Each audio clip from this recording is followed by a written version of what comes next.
its people. Oh, here I am. All right. Welcome to another episode of Angel in the Afternoon. It's Friday already. Can you believe that? That how time flies. It feels like just last week we were here. And now here we go again. We're here again for another episode of Angel in the Afternoon. That means I'm Angel Rivera alongside nobody yet. Alex Knight's not here, and I think, yes, and I got Witchy here. I'm about to say Hi. I'm by myself. Yep. Hey, so Alex can't come on. He's tied up with work, so he's not going to be here with us this week. But that's all right. We're still, we're still got a lot to talk about. Of course. Let's see. Let's look at this. We got the Let's see. We got oil crisis, possible oil crisis coming on. Looks like it's going to be 1979 all over again, where we don't have enough oil for everybody. So cars will be shut down and trucks will be shut down. And God forbid, we're going to be in a situation where trucks are shut down. That means we can't get food, from coast to coast. So it'll go from crisis to crisis. It'll get worse. Let's see what else. Well, oh, We got nothing be happening. You see bugs. Yeah, we also got the Russians are bailing out Cuba with oil and cash because, as everybody knows, the United States is blockading Cuba and not allowing in any gas or oil, any medical supplies or medicines or anything like that. So, like they did in Venezuela, they're trying to force out the communist government there in Cuba, and they're also trying to force out Cuban President Gustavo Petra. So they're kind of pressuring him to leave office, even though he's leaving office, I think in July. His term is up anyway. So I don't know why they're trying to force him out of office, even though he's leaving in a few months.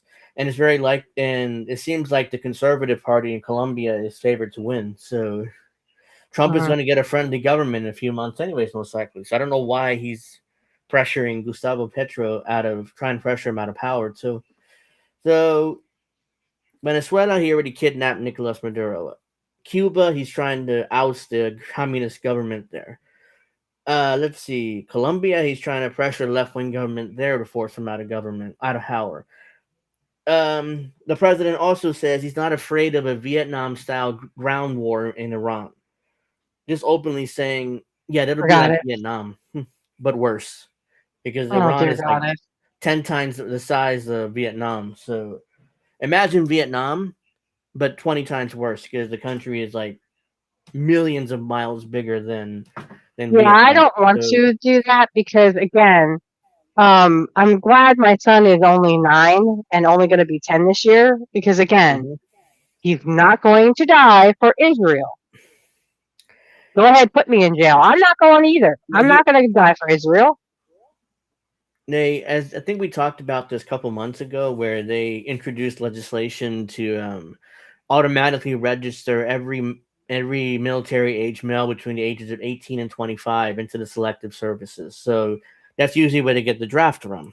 They haven't had a draft since Vietnam, but it looks like they're seriously considering bringing back the draft because they automatically put every male between the age of 18 and 25 in the selective services. So yeah, man, it's another thing that happened. They actually passed that legislation. So obviously the president signed it into law. So now every male 18 to 25 is automatically in the selective services, which means they're eligible for a draft if they ever bring it back.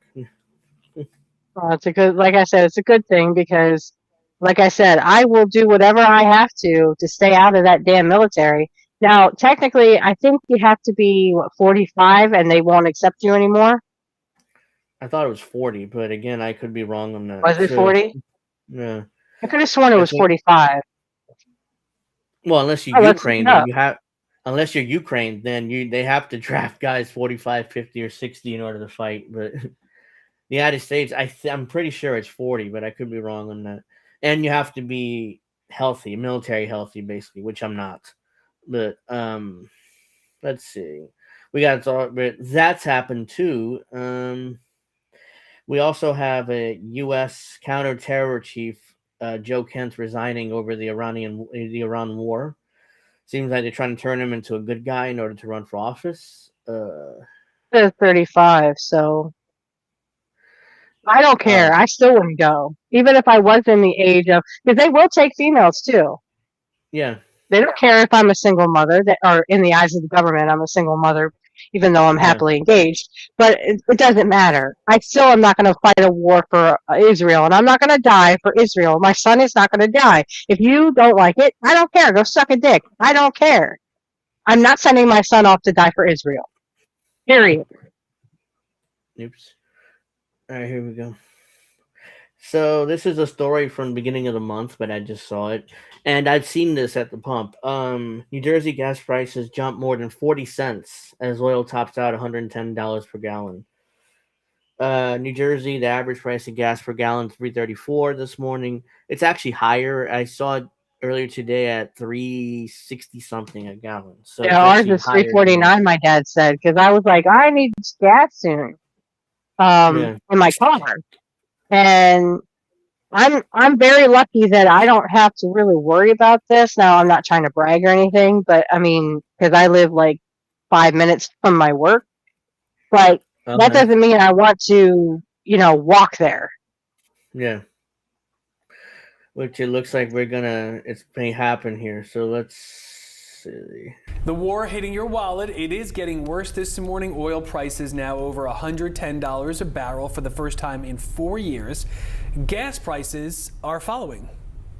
And taking a look at gas prices around the state this morning, the current average for a gallon of regular in New Look at that. A week ago, so in February, it's $2.92 a gallon.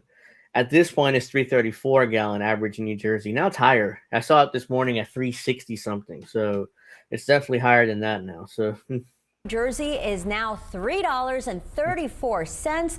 That's up over 40 cents a week ago since the joint well, some people might think 40 cents isn't a lot, but it is. It's per gallon. So let's say you're putting in 10 gallons of gas in your tank. You're gonna feel it. That 40 cents is a As big difference.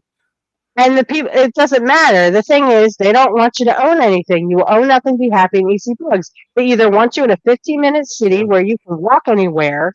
Technically, I Accord, could walk to work, but it would take me more than 15 minutes. yeah.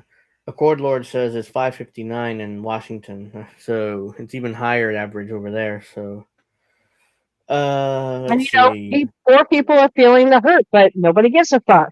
No one stops Yeah, anything. No one does anything. We all knew this was going to happen.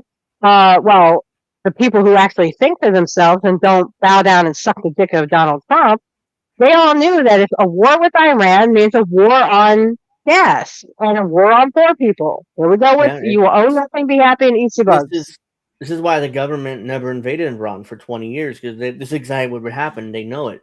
They shut down the Strait of Hormuz, just like every other president since 9/11 suspected that they would, which is why they never invaded. Donald Trump, being the fool that he is, followed Israel into Iran, which now we're in this mess, and it probably is going to end this presidency in disgrace because this war is going to cause causing higher gas. It's very likely to cause gas shortages because the Iranians have shut down the Strait of Hormuz, unless it's the Chinese or Russian, fuel tankers, and they'll allow them through. But any other country, not allowing through. So only the Russians and the Chinese can get through, as of now at least. So, anyways, we Again, this have doesn't hurt. This doesn't hurt the rich people because they have an even chance, and they can get their oil or gas or however they fucking want. here's the Again, you will own nothing, be happy, and eat your bugs. here's the thing with that. I mean, America produces the most oil in the world, bar not even close. And if we really had to, we can keep it here and we'll be fine. But we have to sell it, on the world market because Shell and ExxonMobil and all these American gas companies have to make more money. So they're not going to Right. leave it here. So That's even what though I'm if they saying. All redid these that, we'll be pipelines, fine. right? All these pipelines that they were putting in, excuse me, and it leaked from day one. Well, that's not here there nor there. Excuse me, I'm sorry. So But they're putting all these gas line pumps in, and guess what? Or gas lines in, and the pipeline XL. We never saw a one drop of that. Why? Because they wanted it not for us. They wanted it so they could send it to other countries, and so other countries can pay exorbitant prices for it. They don't give a fuck about you. When are people gonna wake up and realize they don't give a fuck about you? They don't care if you can't get to work. You will owe nothing. You will be happy and eat some bugs, you fucking peasant. Go away with your fucking issues. Accord Lord says, yeah, Trump is saying he's going to buy oil from Russia. Ironically, after they spent years, just trying to destroy the Russian oil market. But now it's like, yeah, we're going to need to buy from the Russians again. Right. They destroyed their pipeline. The U.S. destroyed their pipeline. Yeah. Russia should gonna bend over and say, okay, give it to me, daddy. No, yeah, fuck yourself. Putin was like, oh, yeah, we can sell oil again to Europe and America. I'm pretty sure he's going to raise the prices on us and on the Europeans, because he's not just going to hand us cheap oil the way that Saudi Arabia did, or Venezuela is now handing us cheap oil thanks to the new president. But that's a whole other thing. We're going to talk about her a little bit later, too. Now, remember, Department of Homeland Security is technically still shut down. Not ICE, of course. ICE got their funding, but every other part of DHS is shut down. By the way, including the TSA. So it's been massive lines at the airport around the country because they don't have enough TSA staff in order to get everybody through in a timely manner. So it's a massive issue. So let's see. Oops. Hold on. Let's try doing that. Oops. Come on. This thing doesn't work. All right. So pretty sure it's copyrighted, but you can see the lines here. Travelers going through security at AUS face long lines just to get inside. Forget about getting through security. Getting inside, there's long lines at the airport. I'm glad. When are the peasants going to realize that they don't care about you? I'm glad I don't have to fly because I'd be fucking pissed. One general security. The only people they care about is the people with private jets. They don't give a fuck about you. They don't care if you're stuck in an airport. They don't care if you're stuck in long lines for a long time. They don't care. And anyway, I want to ask a question. One that Jesse Ventura had asked. Sometimes we're so we allow people to literally feel us up and sexually assault us, I say us every time we go through insecurity. That's what they do. They literally feel you up. Either they fill you up, or if you don't want that, you have to go through a machine, which they see you naked. So which one is it? Either they fill you up or they see you naked. So it's not really in a situation where flying right now is not fun. Either they see your cock or they're gonna, fill you up, and including they're gonna feel yeah. So that's how they get off. They think it's funny. Hey, we get to touch the peasants. Yeah, fuck yourself. You ain't touching me. Yeah. So, or if you refuse that, then you have to basically wait there for forever. And they do it on purpose in order to mess with you, and you'll probably miss your flight. You'll get through eventually, but you're probably going to miss your flight. So, let's see. That's why I'm glad I don't fly. First of all, I ain't got no money to go anywhere. Second of all, I ain't getting on a plane. I ain't getting in no secure airport, so someone can throw me the fuck up. One general security line stretched outside of the building beyond the sidewalk by 4:30 in the morning.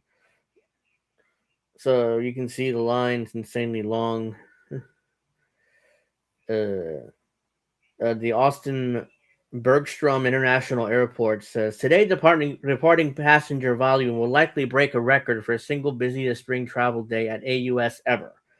They're bragging about the fact that they're going to break records for the busiest day ever, but the reason why that is because there's no TSA agents, so nobody can get through in a timely manner. So people are stuck there. And they miss their flights, and then they have to rebook their flights, and they have to literally spend the night at the airport because there's no flights, which is a whole other issue. So let's see. That's it. I think that's it. I hate to say I told you so, but I told you so. They don't give a fuck if you peasants have to muck in with the rest, and if you get felt up, even if there's no TSAs, somehow they're trying to make you more secure. Bullshit. You ain't making me secure. You ain't doing nothing. All you're doing is feeling my vagina and my tits. Yeah. Because that's how you get off. It hasn't really been covered by this space, but DHS is still shut down, including TSA. Not ICE. They got their funding and they're still fucking with immigrants, but everything else at DHS is shut down. We hit 34 days into the government shutdown 2026, and the Senate vote today, Thursday, March 19, 2026, is unlikely as hopes lawmakers pass the DHS funding bill and vote to reopen the government dwindles amid a TSA staffing crisis at major airports. The Senate returns this afternoon, but a DHS shutdown end appears out of sight as Senate Democrats and Senate Republicans continue a bitter battle on Capitol Hill in Washington, D.C. as TSA wait times tick up and the partial shutdown collides with spring break travel, which is a whole other thing. There's spring break coming up, and college students are going to be traveling to Florida and California and hit up the beaches. That's not going to happen now, most likely, because of all the airport waits and stuff. Let's see. Partial shutdown. Congress has failed to reach a 60 vote needed to pass HR 7147, an appropriations bill to fund DHS agencies, including TSA, ICE. They already got their funding. I don't know why it's there. Border Patrol and FEMA, and the Coast Guard. Border Patrol also got funding. It's still working. FEMA don't have funding. The Coast Guard doesn't have funding. Only one Democrat, Senator John Fetterman of Pennsylvania, crossed party lines to vote yes. Well, of course he did. He's at this point might as well be a Republican. Yeah, I mean, he's a piece of shit. Uncle Festerman is what I call him. TSA workers getting paid right now are doing so with just partial paychecks, while others are called out or quit, prompting long security lines. CEO of major airlines, including American, United, JetBlue, and Southwest, has urged Congress to restore DHS funding to allow TSA workers to get paid. Latest shutdown news comes a U.S. gas prices hit average at $3.90 a gallon nationwide. That's the average throughout the country. And global oil prices have surged, with barrel prices topping $100 per day or today after Israel attacked the Iranian gas field, which is what they did. The Israelis attacked the Iranian gas field, which then makes them less likely to sell oil to the West. Like, why the hell would you attack one of their gas fields? Anyways, why would you invade Iran to begin with? This just doesn't make any sense. Because they have coveted this for years. They wanted a war with Iran to literally, fuck with everybody. They wanted to kill Muslims. And I'm not trying to be, pedantic. Yeah, I'm not trying to. It's literally the Jews got pissed off at the Christians, but then they turned around and bitch slapped the fucking Muslims. It was the fucking Christians who killed you. Hitler was Christian, you idiots. Yeah. Pentagon chief Pete Hegseth has asked Congress for $200 billion to fund the Iranian war, stating it takes money to kill bad guys. In a Pentagon hearing Thursday morning. No, it doesn't. You just don't want it for poor people. $200 billion. At this point, the U.S. dollar is a joke. Like, they just print it. They just, oh yeah, we need $200 billion. So the what's that place called? The Federal Reserve just prints money and gives it to us, gives it to their government. Oh, by the way, they give it at an interest rate, so it's a loan. So when they get that money back, the bankers make money. So it's a big scam. Democrats have been critical of Trump's war in Iran. Oh, trust me, if Kamala Harris was president, the exact same thing. Democrats be defending it. So they have no leg to stand on this. Stating in a House intelligence hearing this morning that Trump administration went to war without providing any intelligence indicated that Iran posed an imminent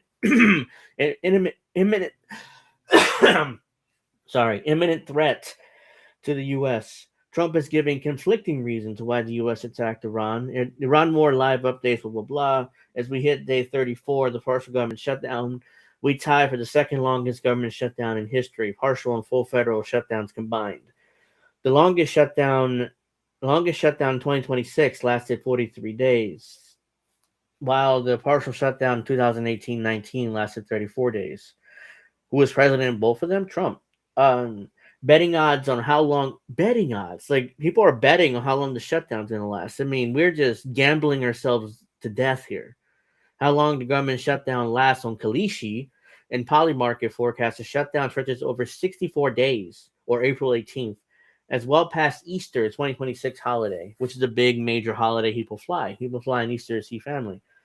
A Senate recess is planned from March 30th through April 10th.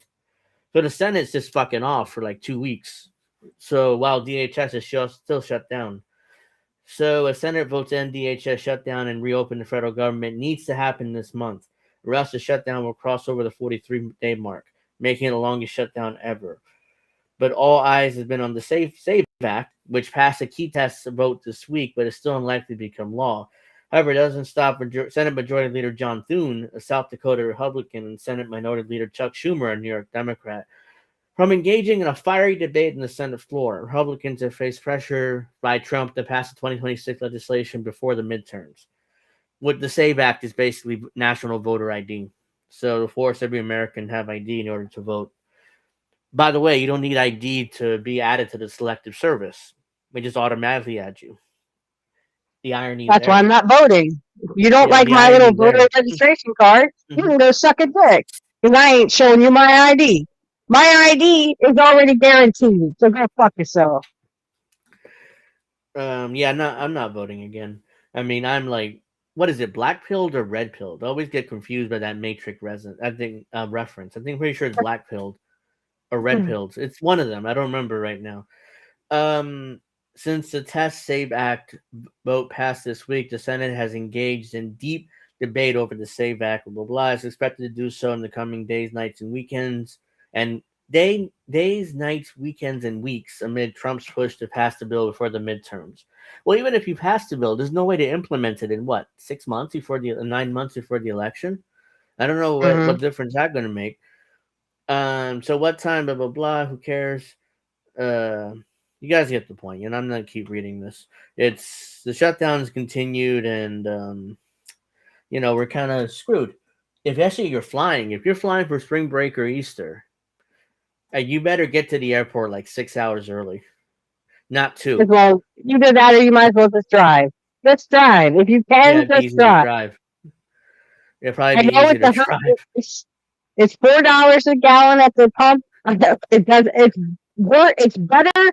Driving is better because at least you won't get felt up. I would rather drive than literally get felt up. And that's legalized SA. That is legalized. Hey, Ellen, thank you for joining us. Hi, Ellen. Make sure you like and subscribe if you guys haven't already. Let's see. Oh, here we go. Let me share this screen here. I think we're looking at another Wall Street crash again. Like, you can tell based on what Wall Street is doing. BlackRock, Blackstone, JP Morgan Chase, and Morgan Stanley all blocked or capped withdrawals from their private credit funds in Q1 2026.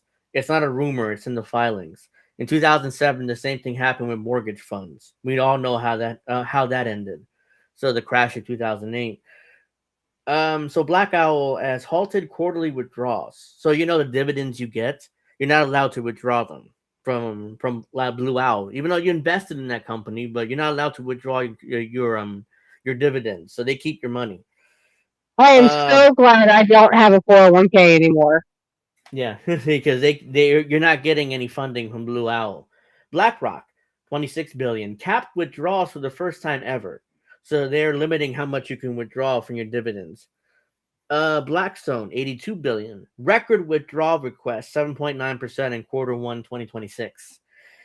That's a lot of withdrawal requests from dividends from Blackstone. Morgan Stanley, $7.6 billion. Cap withdrawals at 5% total was requested. 11% was requested. So instead of getting 11% of your money, sorry, you only get 5%. Cliffwater, cap withdrawal 7%. Total requested was 14. Again, instead of getting 14% of your money, you get 7. And basically, fuck off. JP Morgan Chase, de-risking exposure, more collateral required. $22 billion in revenue, and they're panicking because they're not even allowing you to even touch your money. Like I said, I'm glad I don't have to deal with that bullshit anymore.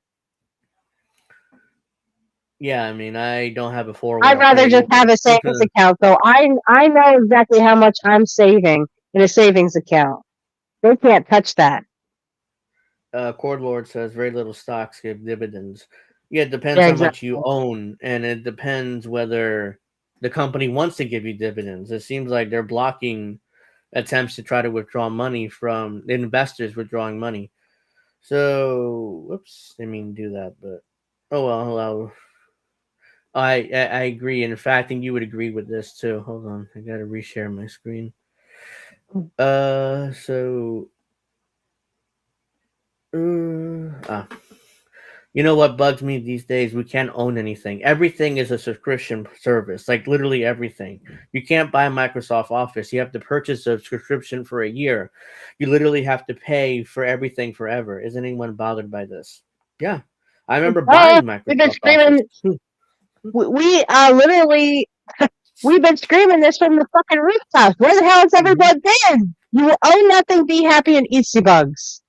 If you buy You a won't new own a vehicle, car. You won't own a house. You won't own anything in the car. You'll have to pay a fucking subscription for it. yeah, if you buy a brand new car, there's these Toyota, Ford, they're all doing this. They're basically forcing you to pay a subscription for certain features in your car, like heated seats. In the winter, you're cold and you want heated seats. Sorry, you gotta pay $10 a month for that. So it's not just your car payment to the bank. The companies themselves are forcing subscriptions on you for standard features on a vehicle. You want to use your radio? $10 a month, which I don't think that's true, but I'm exaggerating. But you get the point. Eventually I wouldn't be surprised. I'm not giving him any ideas, but you're not too far off. Sirius XM. If you want to have XM radio, I think it's XM radio. If you want to have XM radio in your car, yeah, you have to pay a subscription for it. They don't have that lifetime is like $500, I think. I don't think they have that anymore with XM radio. Listen to XM radio. I plug in my phone because I have a 2015. I plug in my phone into the USB port, and I just listen to whatever. Either I listen to right now I've been trying to catch up on Jim Cornette's show because I haven't had a lot of time to listen to his show. But so I just plug it in, it plays through my speakers, and that's what I listen to. I listen to Jim Cornette, or I do Live by Live because you can still do that for free. But they're trying to get me to pay them so much a month. The free stuff is fine. I will take the commercials. Yeah. Cord Lord says Honda said they would never do a subscription service for now. And they lied, yeah.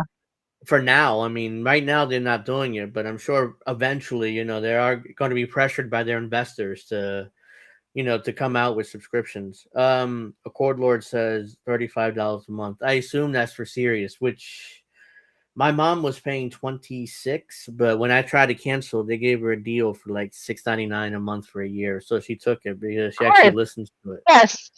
So they that's because again they don't want you to cancel. They don't want you to do the free stuff. If you know how to do it, I'm touching my nose. There's a trick to the trade. You have to do it like I do it, or I downloaded Live by Live from my dad, and all you have to do is sign up with an email address, and you can have a free account with Live by Live. It used to be AOL Radio, and then it switched to like Slacker Radio, and now it's called Live by Live, okay, or Live X Live. But it has the same thing. It has a 60s channel that he can listen to, and it has commercials, but that's what you get for free stuff. Yeah, he can literally have that over. Well, yeah, so I'm sure iHeartRadio has that too, where it's radio, but it has commercials in it. But what the cool thing about it is, you can literally, I can turn it on. His Bluetooth will play it over the Bluetooth. Like he doesn't even have to plug anything in. Now mine's a 2015, his is the 2019. So he can play his Live by Live. He can play his I like 60s music too. So. It like I said, it has a 60s channel that I listen to as well as he listens to. And all I have to do is enable it on his phone, play it, and boom, it plays. All I have to do is hit the media button, and it plays through the goddamn Bluetooth. I wish mine could do that. So I am saving up to buy another car, but it looks like, I don't know what I'm going to do at this point. Yeah, I don't know if I can I don't even know if I can get a car loan through my bank or through one of these banks. And I'm scared to death, because And they could Yeah, deny me, and now I'm stuck with this car. yeah, and leasing a car is difficult too. So because the dealer wants you to have I'm a not good leasing credit. no car. I'm not They leasing want, no car. I have yeah, a 9-year-old who spills everything on my carpet. No, I'm not. yeah. I'm not fucking, paying hundreds of thousands of dollars to fucking make sure that it's fucking clean all the time. No, fuck that. I want to own my car. This leasing shit. So so I've been watching this guy's videos lately, and I mean the way he sets this, it's way that he conveys information is like very interesting. This is the public school system is designed to dumb you down and train you to be obedient to the rich and powerful who receive a totally different education on how to operate as the future ruling class. So Here is how Wait, what? What is this? the public school system is designed to dumb you down and train you to be obedient to the rich and powerful who receive a totally different education on how to operate as the future ruling class. So this is what I've been watching this guy a lot, and he's like, wow, So I didn't even think of this until he mentioned how the public school and private schools that rich kids go to, how they educate their children, completely different. Here is how the rich and powerful have manipulated the school system to give their children an advantage over the rest of ours. Because in public schools, our children are taught to repeat after the teacher and repeat what's in the textbook. To demonstrate they can do that on a standardized test, and if they can, they get an A+. They are the smart kids, but what they really learned is that truth comes from authority. Opposed to the kids of the rich and powerful who learn The private schools and how they teach their children. grammar, logic, and rhetoric. Grammar, up until 5th grade, is the rules of language and that words have meanings. You have to define your words. Logic, between 5th and 8th grade, logical thinking, basic ABC logic, and the logical fallacies, how to identify common manipulations within arguments. See, rich kids get that education. They're taught how to identify logical fallacies and how to counter them. Meanwhile, look, the standardized tests in public schools. I graduated high school in 2004. I don't think did we have standardized tests? I don't think so. I mean, it was shitty, the education, but it wasn't like standardized tests like you do today. That trash. I graduated in 04 as well. And man, I'm trying. I think we did it in 11th grade, maybe 10th or 11th grade. No Child Left Behind was passed when the Bush administration introduced standardized tests with No Child Left Behind. So hold on, 2002 was passed. I was gonna say I was like 15, so it had to be like 10th, 11th grade that they did some standardized testing. But No Child Left Behind was bullshit. All they did was like kick you out of school. Yeah, they had you drop out. So No Child 2002 was passed. So yeah, I mean, we late in our school careers, I had that standardized testing bull crap, and it.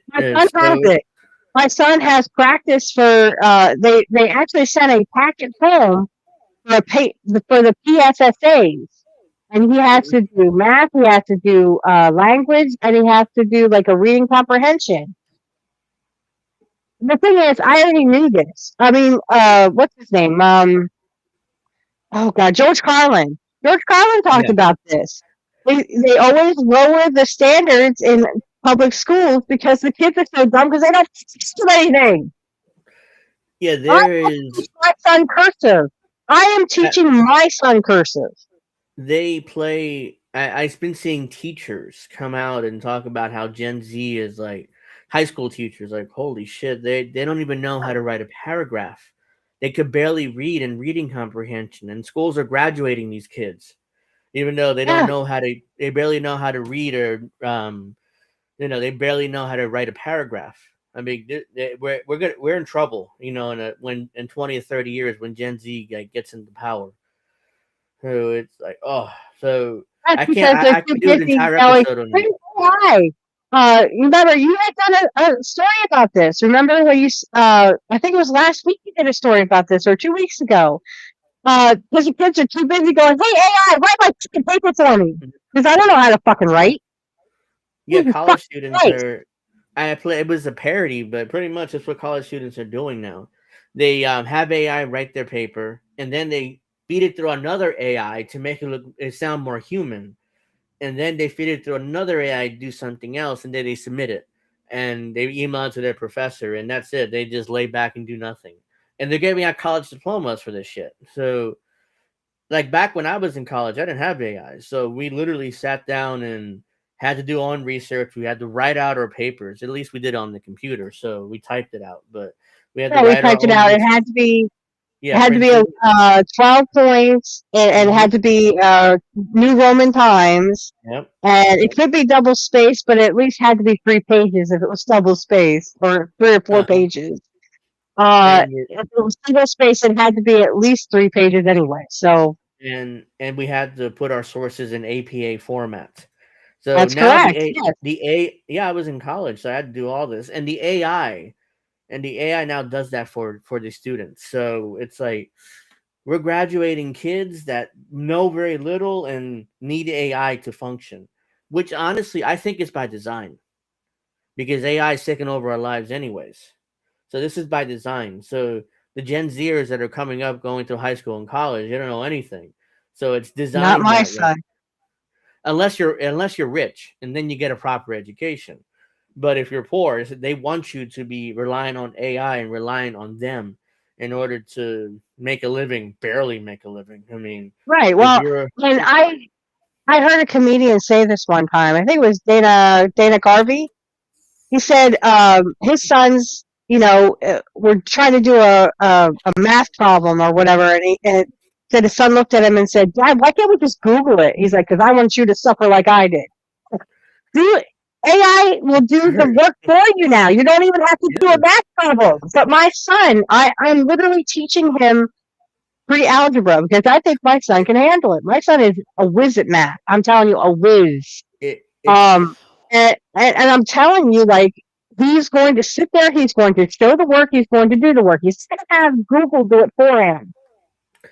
yeah, that you have quite frankly, if I don't know how you're gonna have time for this if you're a parent working 2 jobs, but you have to sit down Well, and teach your kids yourself because you have to find that time. I don't know how you're gonna do it. Maybe not watch so much TV. I don't know, crazy idea there, but yeah, you have to find I time to don't, teach your own kids. to be honest, I don't even have a TV in my room. And that's where I I am. don't either. I'm in my room because I can do everything on a TV. I can do on my computer, but that's because I'm a Yeah. computer technician by trade. But anyway, yeah, I actually have to sit my son down with a pre-algebra book or an algebra for beginners. And I actually showed him because I had to reteach myself. I'm like, oh shit, I haven't touched this in a long time. I got to figure this out myself. Algebra, I was so good at algebra. So he's going to be so excellent as well. He's already, I mean, he gets math, he gets multiplication, subtraction. I mean, he was doing 13 times 13 at kindergarten. And that's because they have these really cool kid songs where they're like 13 times 13. And they do it to like these, melodies and stuff. And they teach them how to do that, the multiplications, right? I'm like, shit, I Yeah. don't know how to, I didn't know how to do 13 times 13. And I still have to think about it for a while. So But of course, but I have to teach him cursive. He's yeah, almost through his one cursive book, and then I had to find an advanced one that does words and paragraphs, and at the end you write a big letter in cursive. I'm teaching my yeah. son how to do cursive. Well, the excuse is these days that we type everything out, so really don't need cursive, so they scrap the courses. Even though I learned cursive in high school as well, and middle I school. learned it in So, 3rd grade. yeah, I mean, in our state, they kind of introduced that in middle school. A Chord Lord says my oldest before graduation was using an app that you take a pic of the math problem and it answers it for you. I Oh, snatched his Jesus phone and made him Christ. do it the right way. That's AI. Yeah, that's an AI app. Yeah. I'm not going to let my son do that. I'm not even going to get my son a phone until he's 12 or 13. Because again, I don't trust him to, not see something he's not supposed to see. Now, that could just be me being a cautious mother, or it could be, that I'm over dramatic. Whatever. I don't care. My son is going to be 10 years old. In a couple of years, he's going to find out what girls are all about. So Yeah. I'm sorry if I'm a little cautious, Yeah. So this guy keeps going for a little bit, and rhetoric, which is the art form of emotional communication, the art form of persuading. How do you take an argument and win over a crowd? How do you lead a room? So again, rich and powerful kids, they're going to be the leaders and the politicians that are elected to Congress, the Senate, and the White House eventually. So yeah, they have to learn persuasion. Persuasion, but also have charisma, because you have to know how to room too, right? Yeah, you have to, because if you don't have charisma, no matter how right your argument is, if you're sounding like a boring, Robot, technocratic, overeducated person, then no one's gonna listen to you. So right. you're gonna have to have some charisma. Like you're gonna have to also learn how to dumb down stuff. Remember that the presidents talk to us like they're fucking kindergartners. Yeah. Because some people have the mentality of kindergartners, where the rest of us who actually use our brains, we know actually how to do all this. I was talking to one of my customers the other day, and he's an Amish guy. And he's like, well, imagine these kids today, if the machine breaks down at McDonald's, they don't know how to give change. And that's absolutely correct. They don't know how to make change. That's another thing. They don't know math. They barely know math. So they need their AI, a computer, to make change for them. And to tell them, okay, 65 cents. So you take 2 quarters, a dime, and a nickel, make 65 cents. They don't know how to do that. And they're graduating these kids at public schools. So yeah, we're in trouble. Once these Gen Zers get to be 25, 30 years old, and we're going to be in our 60s telling me, oh my God, look how dumb these kids are. They need AI to do everything for them. And we're going to be the old men, old women yelling at cloud stage in our lives, talking about how these fucking kids are idiots. And we're sitting in our porches, if we have a house, which most of us won't anyways. So let's see. Well, I kind of feel bad.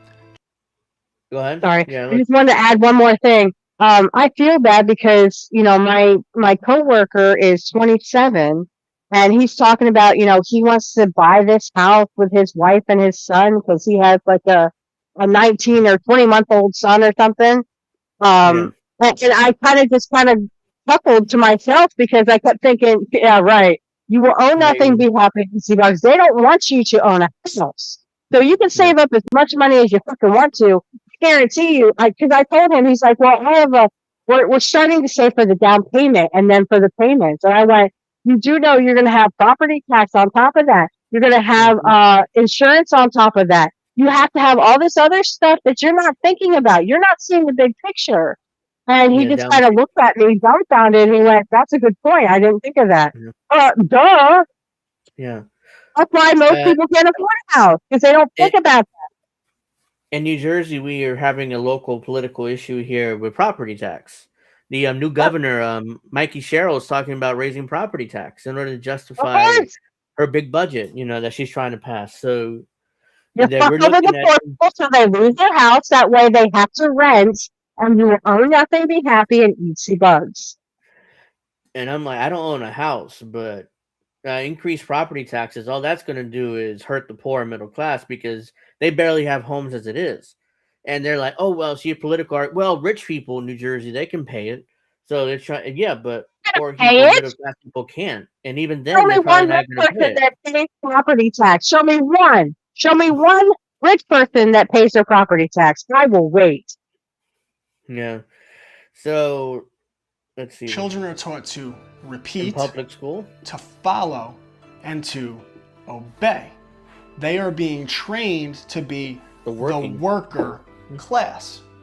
But in elite schools, children are taught to think, taught to lead, taught to persuade. They are being trained to be the managerial class. Or in other words, they're being trained to be the authorities and our children are being trained to obey the authorities. But you can even the playing field by teaching your kids. Anyways, he sells his products there. It doesn't matter much. But you get the point. He's right about how the schooling system's been set up now. Is it possible for a kid in public school to become the managerial class? Sure. But it's very difficult, and you have to educate yourself, basically, in order to become part of the managerial class. And that's I have a mother like rare. me Yeah. who literally wants to sit down and teach him all this stuff. I want to teach him more than they will. I don't even think they're going to get. Well, the teacher was trying to bullshit me, I guess. She was like, "Well, if we have time, we'll get to cursive." I went, "Oh, go fuck yourself." But I didn't say that to her. I just, okay, whatever. But they're not going to teach my child cursive. My child already knows cursive because I actually sat down with him and made him read a book. Yeah, these teachers, the millennial teachers that are there, they're pretty lazy too. They don't want to really teach anything either. So that's another issue, which you didn't mention, but that's definitely another issue that teachers, first of all, they don't really have the budget. Literally, teachers, even back when we were at school, they would do this. They would buy supplies for us. They would buy notebooks and pens and out of their own pocket. And they don't want to today. Yeah, they don't want public schools to be funded. Look at what they've tried to do all these years. They've tried to literally defund public schools and give it all to private schools because, again, poor kids can go fuck themselves and rich kids are going to be the leaders. So they want good, obedient workers. George Carlin talked about this too. I'd like to see a bumper sticker instead of, "Oh, we have an honor student," which I used to see those all the time when I was in middle school. And I never once saw my mom put on the bumper sticker, "Oh, well, my daughter is on the honors roll," whatever the fuck it is. Hey, cowboy. Hey, cowboy. My son, but he said, how about we see a bumper sticker that says, "My son or daughter is I'm the proud parent of someone who has gone to a public school and has resisted the will his teacher or teachers or his authority figures to not break his spirit and his will to become a slave," or something like that. I'm paraphrasing, but I mean, he basically said that. I just want my son to, and I always make this joke. I say this to everyone because I'm in computers. I was very good at algebra. I was very good at trigonometry, or at least pre-trig. I was good at geometry as well. And I was very, very good at binary math too. You whenever would geek out with someone, talk about binary math. That's, computer math. So, and I said, wait till Darian learns, sorry. Nothing, never mind. You wait till my son learns binary math. And then you'll see, right? So, I mean, there's things that I'm going to teach him that I know the school is not going to. Okay, and it's because I've been in the IT field for over 19 years now. I keep telling my customers that because a lot of them are amazed at how smart I am. One, I'm a woman, and two, I'm in the IT field, which is mostly male dominant. So a lot of Amish people, I guess, are surprised that women are just as smart as men when it comes to the IT field. So I have to actually say that over and over again. Yeah, there's a traditional hierarchy within the Amish, which is men work and the women raise the kids. So they don't go to school. Kids home barefoot and pregnant in the kitchen. Yeah. Mm-hmm. So yes, it is a little bit of a culture shock, but a lot of them are very nice. I have a very sweet customer base who talk to me mostly with respect. Yes. Yeah, in New Jersey, we have a Columbus flea market, which is like 30 minutes from my house. I go there all the time, and the Amish sell some amazing breads and foods like that. It's like, wow, this is really good. I mean, and they're really nice, and they're really nice people too. And their woodworking, if I ever wanted to build like a wood structure of any kind, I would go with an Amish guy or an Amish person because, I mean, they are phenomenal. I saw this beautiful barn. I know we're getting off topic, but I did see this beautiful woodworking barn that an Amish was selling, and I was like, oh, that's really nice. He's like, yeah, we made that like several years ago. I was like, oh, that's so cool. But, I mean, yes, there is a hierarchy, but even in this world, even in the English, as they call us, even in this English culture, we are also hierarchied. It's taken me 19 years to build myself up to where I am not like, just trying to make ends meet in the IT world because nobody took me seriously. Oh, they pay men all kinds of money. They get $30 an hour in the IT field. As much experience as I've had, they want to pay men $30 and $40 an hour. Me, they want to pay me like $10 an hour. Yeah, what's fun? And I'm trying to get into the IT field as well, and I guarantee you, I can probably get a job around $30 or $40 an hour, because it's based off my past experience too. Before I got the IT certificate or whatever, so let's see. And that's the thing is, I had to work on all this experience. See, when I first started, they wanted all this experience. Now they just want a fucking bachelor's degree, which I don't have, and I don't have time to go back to school for. But what happened to, you have, I have an associate's degree, but I've had at least 19 years in the IT field. And I think that, is something that plays against me in this field is, again, one, I'm a woman, and two, I don't have a bachelor's degree, nor do I have the money nor the time to go back to school.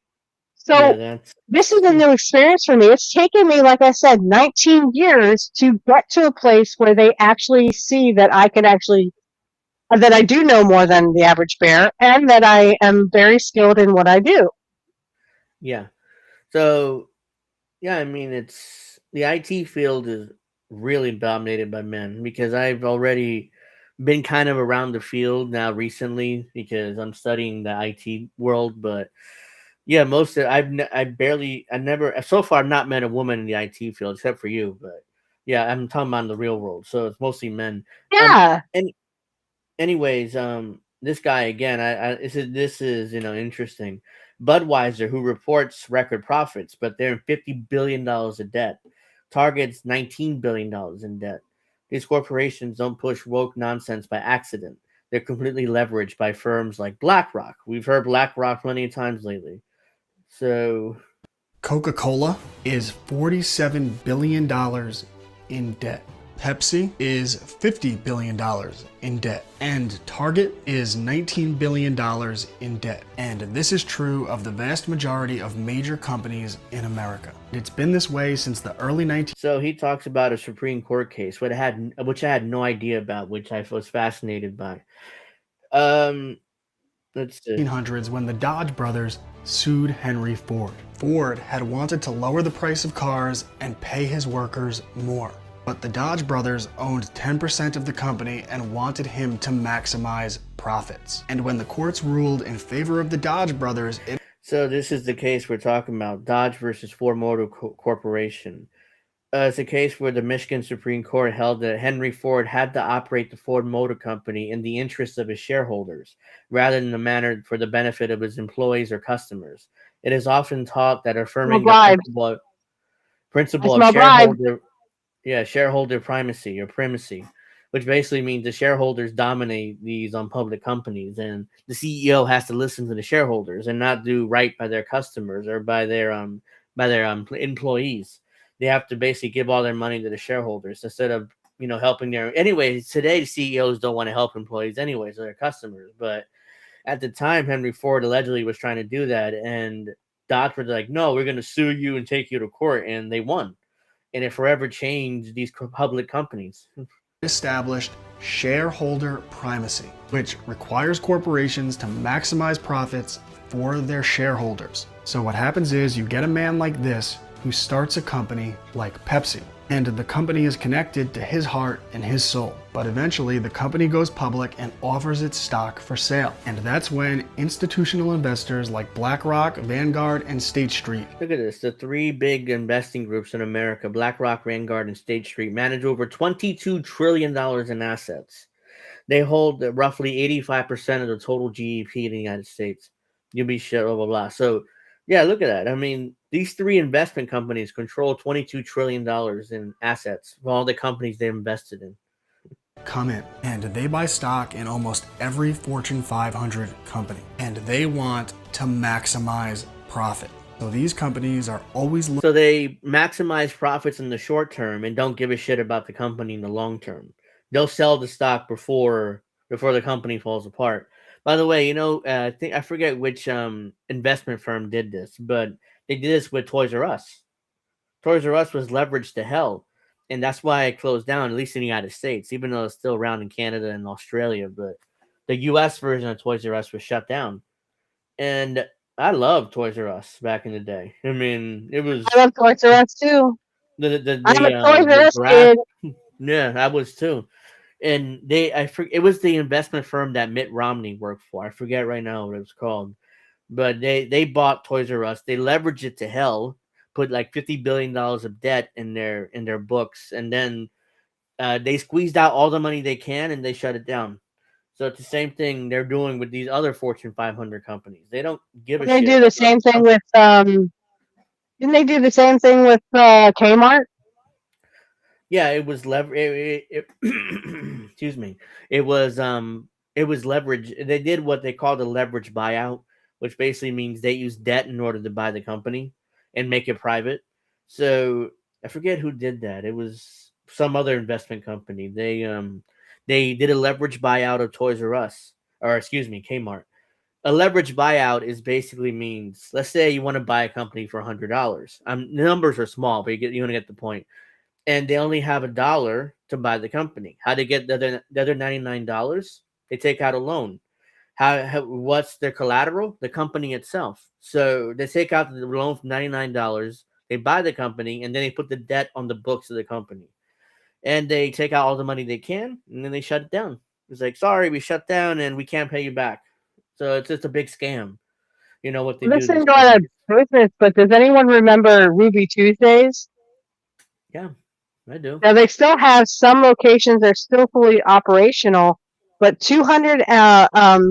Ruby Tuesday emerged from bankruptcy on February 24th, 2021, with 209 restaurants having closed, more restaurants than initially planned. Yeah, there used to be a Ruby Tuesdays here in Lancaster County, Pennsylvania, and literally it disappeared overnight. Why? Yeah. Another one was not Golden Corral, but oh crap, I forgot. Cactus Willie's. We used to have a Cactus Willie for us, and they literally went out of business too. Another one I'm thinking of is Old Country Buffet. I love that place. Yes, We go there all the yes. time. We had the Old Country Buffet right in one of the mall areas in Lancaster County here, and yeah, that went out of business too. And now it's I don't even know what it is. I used to work for the Bonton IT.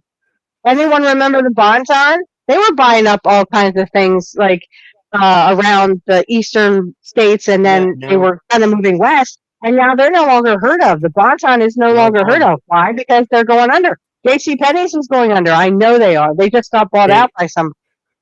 Yeah. So then these investment companies just leverage these companies to hell, and they put all this debt in their books, and they can't recover. And now PepsiCo is investing $400 million more in 2 plants in Vietnam.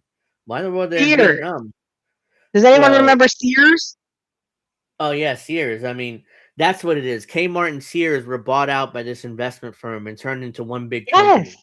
And they all fell apart because they were leveraged to hell. They also bought out the Bonton. Yeah. They were leveraged to hell. I mean, it's all these Fortune 500 companies are leveraged to hell with debt. That's why they have to keep investing and they keep expanding, because these investment firms want massive profits in the short term. They don't give a shit about these companies in the long term. They just want their profits, and then they sell the stock when it falls apart. So, and try to get out before they go into bankruptcy. Looking to open up new markets, and in order to do so, they go deeper and deeper into debt. And of course, publicly traded companies have a corporate board whose members are chosen via vote by the shareholders, including the institutional shareholders. And this is why so many publicly traded companies suck, because the board then appoints the CEO, and at that point, who does he answer to? What is his responsibility? It's not the customers, it's the shareholders. And most of these CEOs are just Harvard Business School. We educate leaders who make a difference in the world. That's a lie. What they do is these MBAs are trained to follow their shareholders and their investors. They're not actual leaders. They're just puppets for the investors and the CEO and the board. Ivy League Look at what happened with Walmart. MBAs. Walmart took out Kmart. Because Yeah. everyone was at Walmart because there were cheaper prices, and that's why Kmart, Sears, Bonton. Are There's gone. someone else I'm not thinking of that went out of business too. But I think J.C. Penney's is headed that way. I know that well, a lot of these stores, you can just Kohl's is probably going to go under because Yeah. you can just buy your shit online now, or you could buy it from the Five and Below store. I don't even know if they have. Do they have Five Below stores? Five and Below, I think. hmm Yeah, I've heard of them. I mean, I'm not sure we have one in our area, but I've heard of them. What was I gonna say?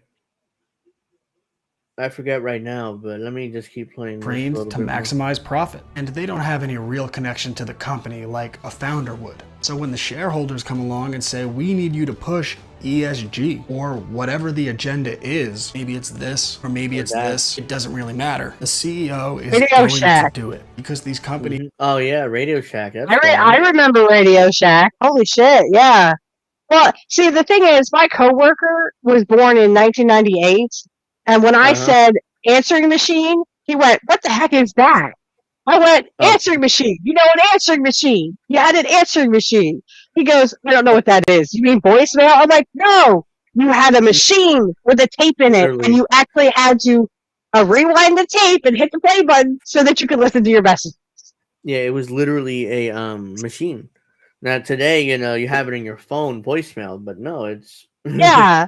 are I mean, leveraged. so Coca-Cola made record profits. They were bragging about this, but they don't tell you they're $47 billion in debt. Why? Because these investors want to maximize profits. They don't care about the company being in debt. All these Fortune 500 companies are in debt. Even Walmart, even though Walmart makes record profits, but they're leveraged to hell too. By debt, the CEO answers to the corporate board, and the corporate board answers to the shareholders. And this is why I always tell people it's so important that they support mom and pop and support companies that haven't gone public. And it's why I write. So he starts selling, advertising his products, but you get the point. I mean, it's just, these Fortune 500 companies are trash. Well, I don't buy Budweiser, but has anyone tasted Coke and Pepsi lately? No offense, but I used to drink Coke and Pepsi all the time when I was a kid.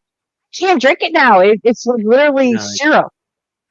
Have they changed it's something, trash. or did they do something different? Because I mean, I can't drink shit. Yeah, they might have changed the recipe, honestly, because it tastes different. Yeah. So let me see.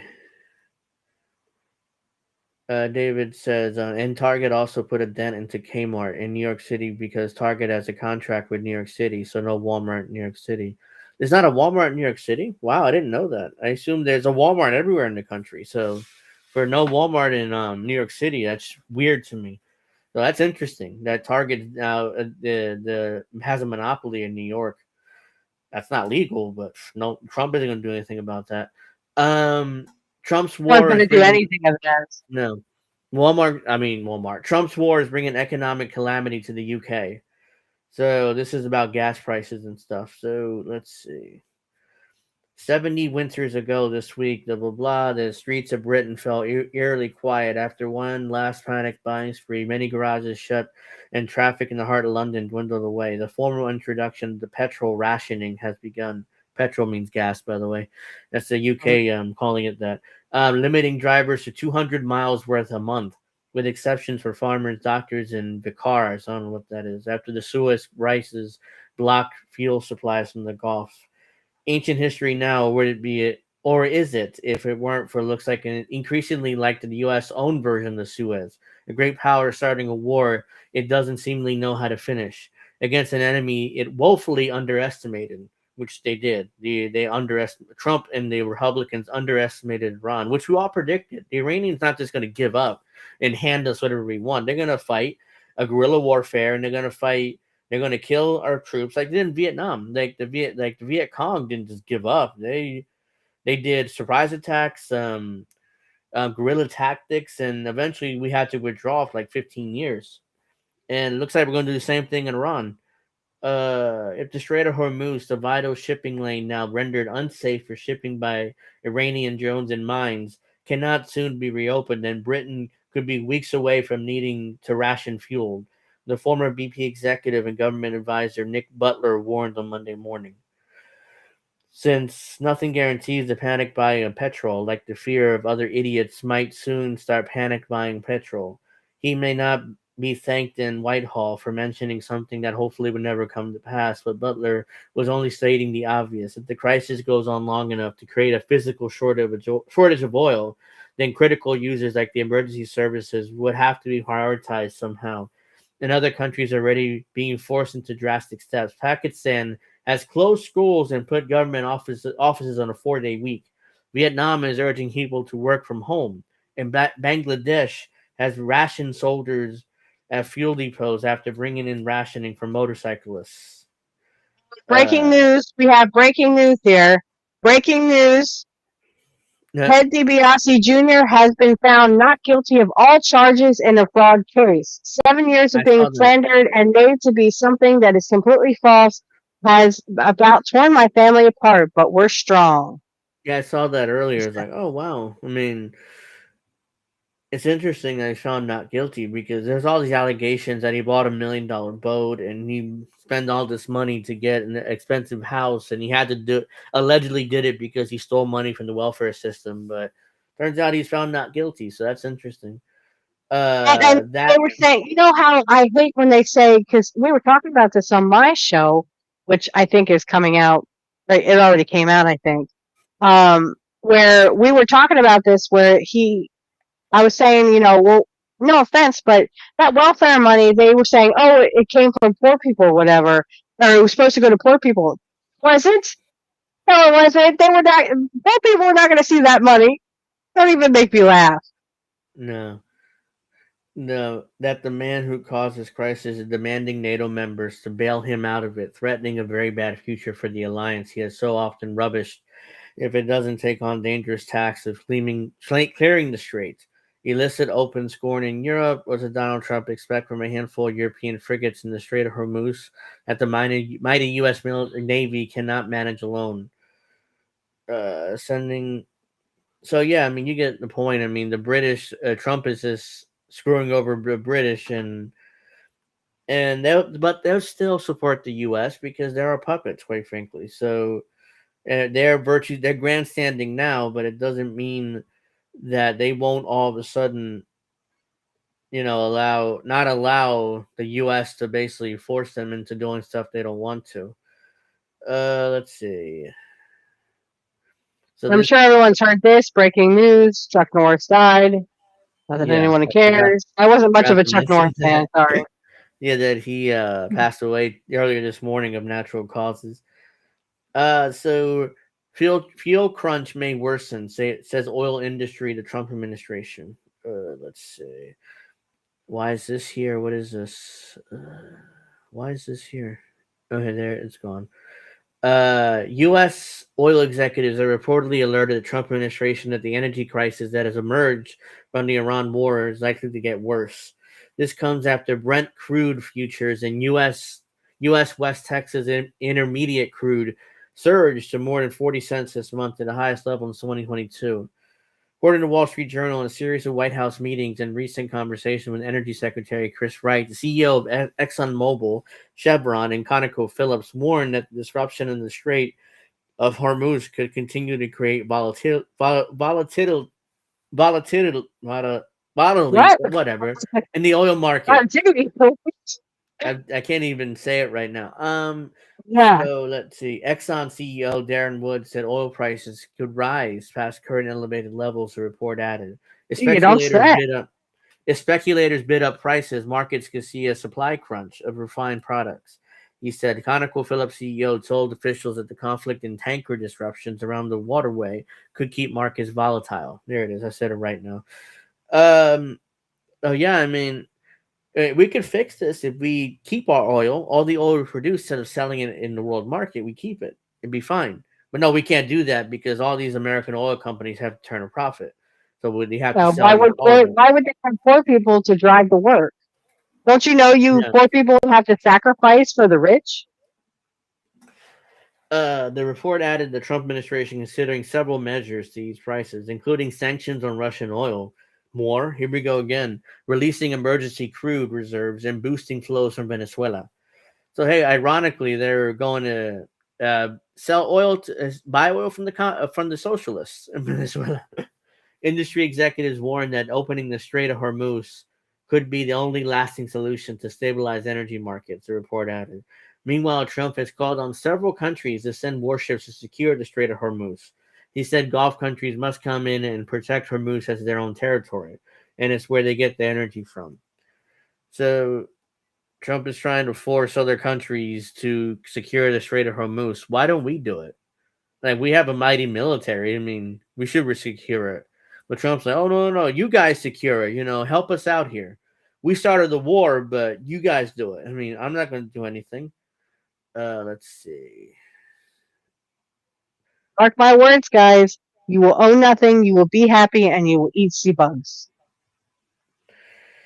So where are we? Here we go.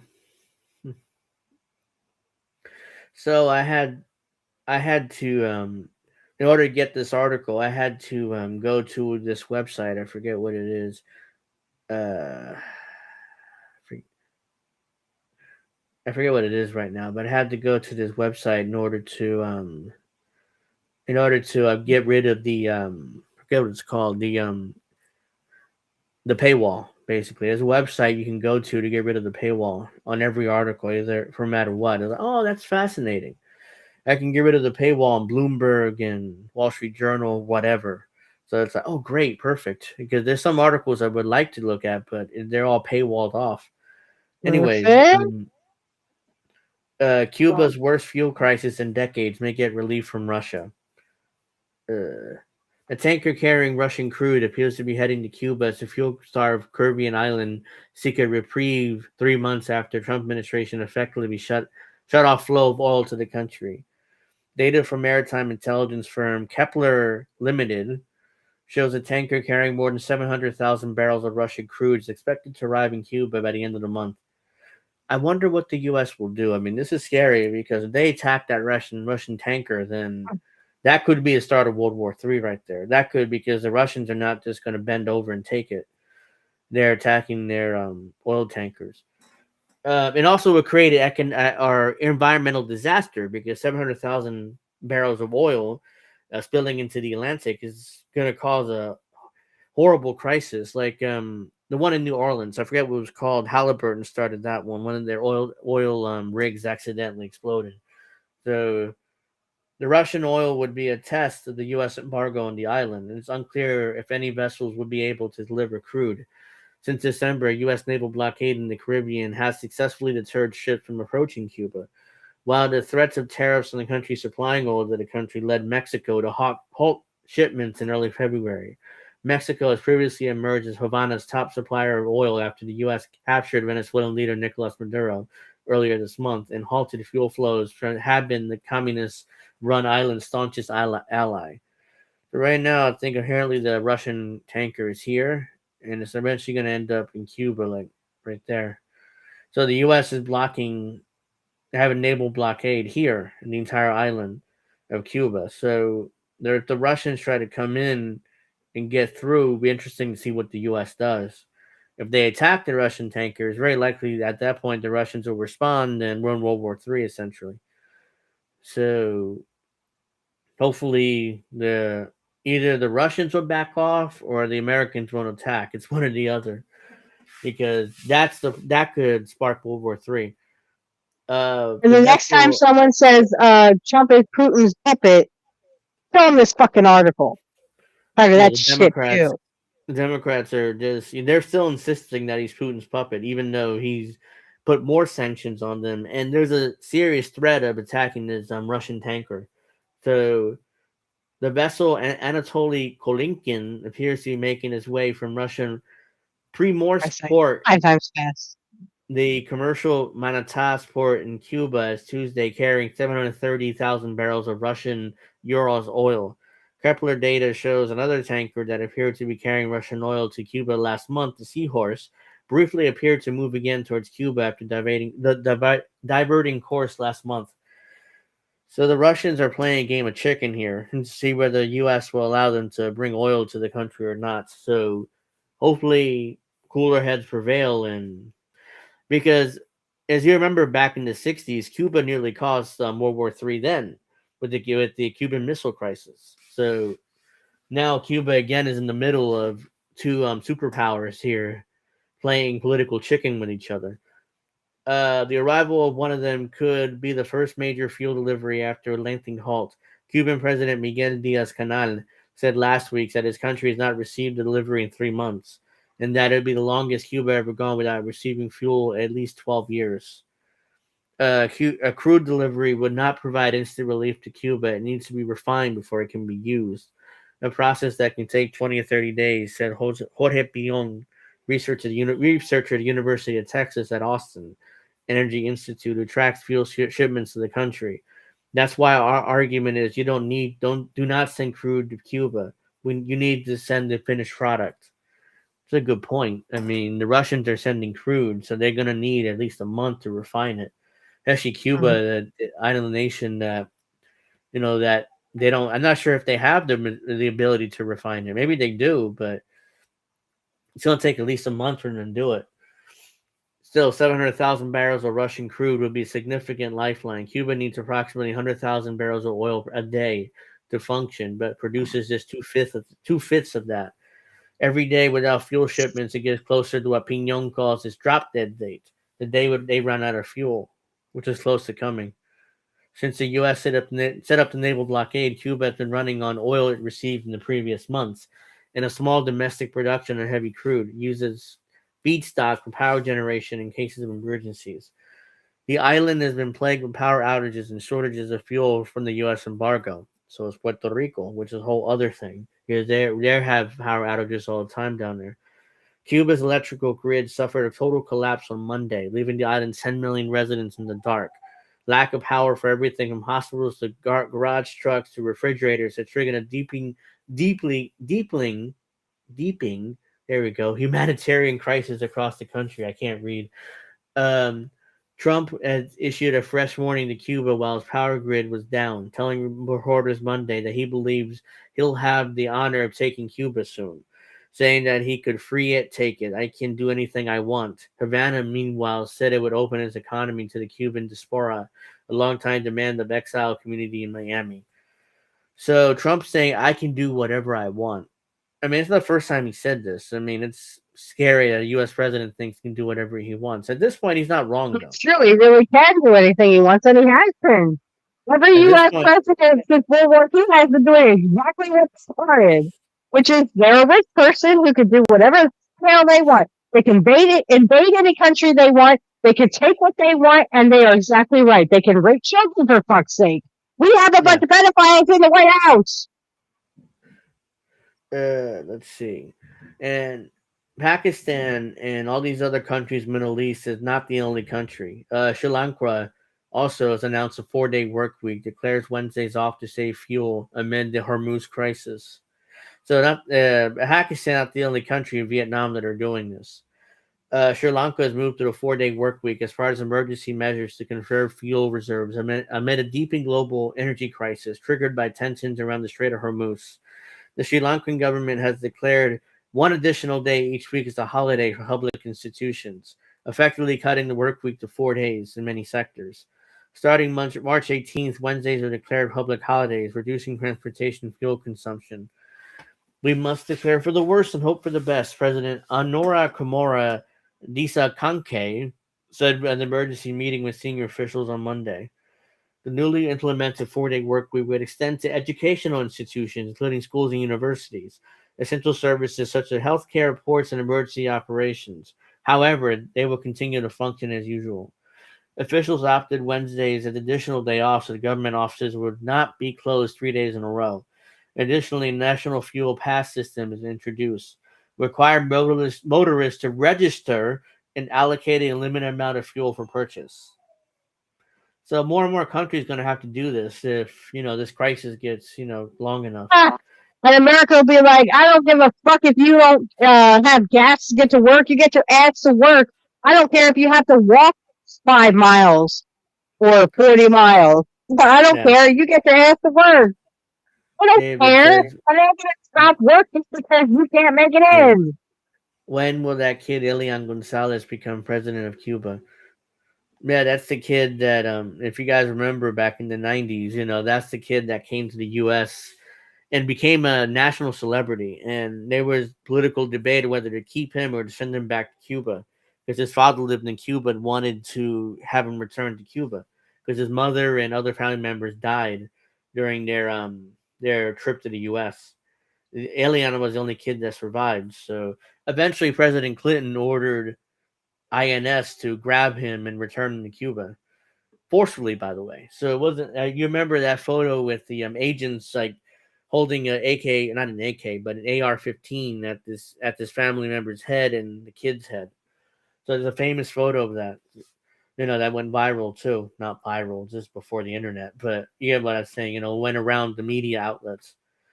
Not the only countries that's doing this. In Thailand, citizens are encouraged to ditch formal attire for short sleeve shirts to minimize air conditioning use. And Myanmar has introduced alternate day driving restrictions based on license plate numbers. Bangladesh has brought forward Ramadan holidays and implemented planned blackouts to conserve energy. The Philippines has introduced a flexible work arrangements, including remote work and banned non-essential public sector travel. The country is That's also only for offering rich people. financial assistance to vulnerable groups to help with rising fuel costs. Vietnam is Yeah, promoting right. cycling, public transport, and reduced personal vehicle use, which is eventually the plan. They don't want anybody to have cars, so only Again, the rich yeah, can get cars. exactly. Well, no, the rich have private jets. They Yeah, don't need to go anywhere by car because they have chauffeurs and they have yeah, limousines, which cause more pollution than any fucking car on earth. But again, this is what they want. This is what the rich wants. They want you to literally. America would say, and this is what America would say. Oh, you don't have enough gas to get to work. You get to work. And they don't yeah, care. They don't care. You either get to work, you lose your job. So people are gonna lose their jobs. People can't yep, get food. They can't have health care. They can't do this. They can't do that. It's going to be just like it was in 2020 during COVID. yeah. People who can work from home, they already are. They never went That back to work. yeah, that's the COVID was the test run for a lot of this stuff, and people pretty much conformed. I mean, there were some people who didn't, but people pretty much conformed. With the war in the Middle East and Church of Holy Scripture in Jerusalem is closed for weeks, halting liturgies during Lent. So as everybody knows, it's Lent right before Easter. This is a famous church in Jerusalem, but it's been shut down because of the war. And there are a lot of Christians, are kind of worried about East being shut down during Easter this year. For Christians, the Church of blah blah blah is the center of faith's defining story. Tradition holds that within its walls stands both Galatia, where Jesus was crucified, and the tomb which Christians believe he rose from. This is why It it's was. prolonged closure during the current Middle East crisis is reverberating across the Christian world. Authorities shut down church on February 28th because of escalating security concerns and the regional holy war intensified. I added holy war, by the way. Since then, access to the old city's major holy sites have been heavily restricted. For the first time in living memory, liturgatories have stopped inside of the basilica for weeks. The sanctuary normally hosts a near continuous rhythm of prayer led by three communities that share custody of the church. The Greek Orthodox, Armenian Apostolic, and the Roman Catholic churches. On Monday, local time, No Israeli offense, police. but didn't Jesus say you could? He hated religion, and two, didn't Mhm. Jesus say you could worship anywhere? Why do we give a Yeah. fuck about if a church is closed or not? I'm sorry, did I miss Well, something? it's allegedly where Jesus was crucified and he rose from his grave in that church, which is why it's one But of the most that holiest story places that in story is not Christianity. just over. I watched what was I watching the other day? It was the story behind the story of Jesus, which is Mhm. basically that they took a bunch of Greek and not Greek and not Roman, Greek and some of the pagan gods, basically. So they took some Egyptian, they took some of the Greek, and they took some of, here and there. The only thing that was original that they came up with was a goddamn crucifixion and resurrection. Well, actually, no, the resurrection, I think Horus was it Horus or was it someone else that was resurrected, they said, from the dead or something. But for fuck's sake, Osiris was cut into a billion pieces, and Isis had to resurrect him. That's the resurrection story. He had to put his pieces back together. There's a Egyptian lot of story is not original. They took stories from pagan gods and stuck them all together. There's a lot of, like, Jesus was his story was stolen from pagan and Egyptian religion and stuff, because there's the virgin birth that was stolen from some, I forget who right now. Egyptian. Isis. Isis was when Osiris was cut up, and I don't know why I looked this up, but I looked up the story of Isis and Horus. I think because I was watching a religious thing and they were talking about how Horus, the story is just like Jesus's. Horus was born of a virgin who was Isis because Osiris was in pieces and she did the nasty part with his dick. And so technically it wasn't like, it was sex, but it was like sex with a real dildo. Yeah. And out came Horus, again, I don't know why I looked that up, but I just wanted to kind of know, because I love Egyptian culture and I love learning about Egyptian gods and goddesses and stuff. So yeah, she did the nasty part, and that's where the story of Jesus, born of a virgin, supposedly, quote unquote, even though it's highly impossible. You cannot get pregnant by spiritual means. Trust me, I know. And it's amazing how they took all these stories and then put them together and said, oh, well, the devil tried to, he lied about it. So, what the hell are you talking about? Christianity came from pagan. You had one God, that's it. Jesus wasn't even heard of. They had to make it up. On Monday, Israeli police reported sites in the Old City of Jerusalem were hit by fragments, including in the vicinity of the Church of the Holy Spectator. According to the New York Times, the Latin Patriarch of Jerusalem said fragment landed just several hundred feet from the church, and at least one person was injured. Jesus' Way of the Cross, the closer, comes after a particularly sensitive moment in Christian calendar, Lent, the season of preparation for Easter, has traditionally drawn pilgrims to Jerusalem from around the world. September. No, wasn't it before Labor Day or something? Or I don't know. I thought Lent was before Labor Day. Yeah, it's right. Lent is right before Easter. Yeah, much I know. This is basically not celebrating or remembering Jesus spending 40 days and 40 nights in the desert. So that led right to Easter and to his death by the Romans. Yeah. You do know that was just a I'm going to be by myself kind of phase. I need to be alone, I need to figure shit out. Where allegedly he was tempted by Satan to renounce his God and, to do that. Jesus refused, of course, but that's what they say. But again, Jesus was a male witch. He did spells. He used herbs to heal the sick and heal the blind or whatever. To make a blind man see. He used herbs. He was a witch. He was a male witch. The season of preparation for Easter traditionally drawn pilgrims to Jerusalem around the world. Many walked the Via Dolorosa, the route commemorating Jesus' crafted a crucifixion, before gathering for prayer inside the Holy Scripture itself. Now these century-old practices have been abruptly interrupted. Why? Because Israel decided to invade Iran. Now, to be fair, also because of the genocide of the Palestinians and Gaza, but yeah, Israel caused this. Not these not any other country in the U.S. too. To be fair, we caused this too. I mean, we're not totally innocent here. Church leaders in the Holy Land said the situation is unprecedented in the duration. Even during past wars and periods of tension, worship at the site continued in some form. Restrictions during the pandemic limited pilgrimages. Can't read. Clergy are still I can't say it either. I could say situation either before. Yeah. Pilgrimages. There There you you go. go.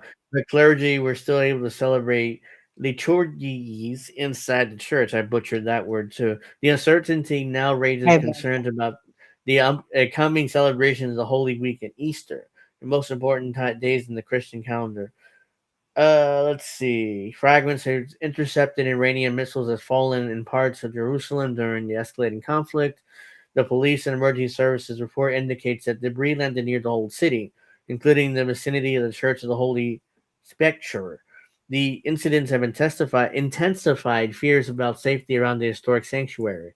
Christian leaders are working with Israeli authorities in hopes of securing permission to celebrate the Paschal liturgiaries inside the church. Even if access remains limited, the basilica is often called the mother church of Christianity because of direct connection to the events of Christ's passion and resurrection.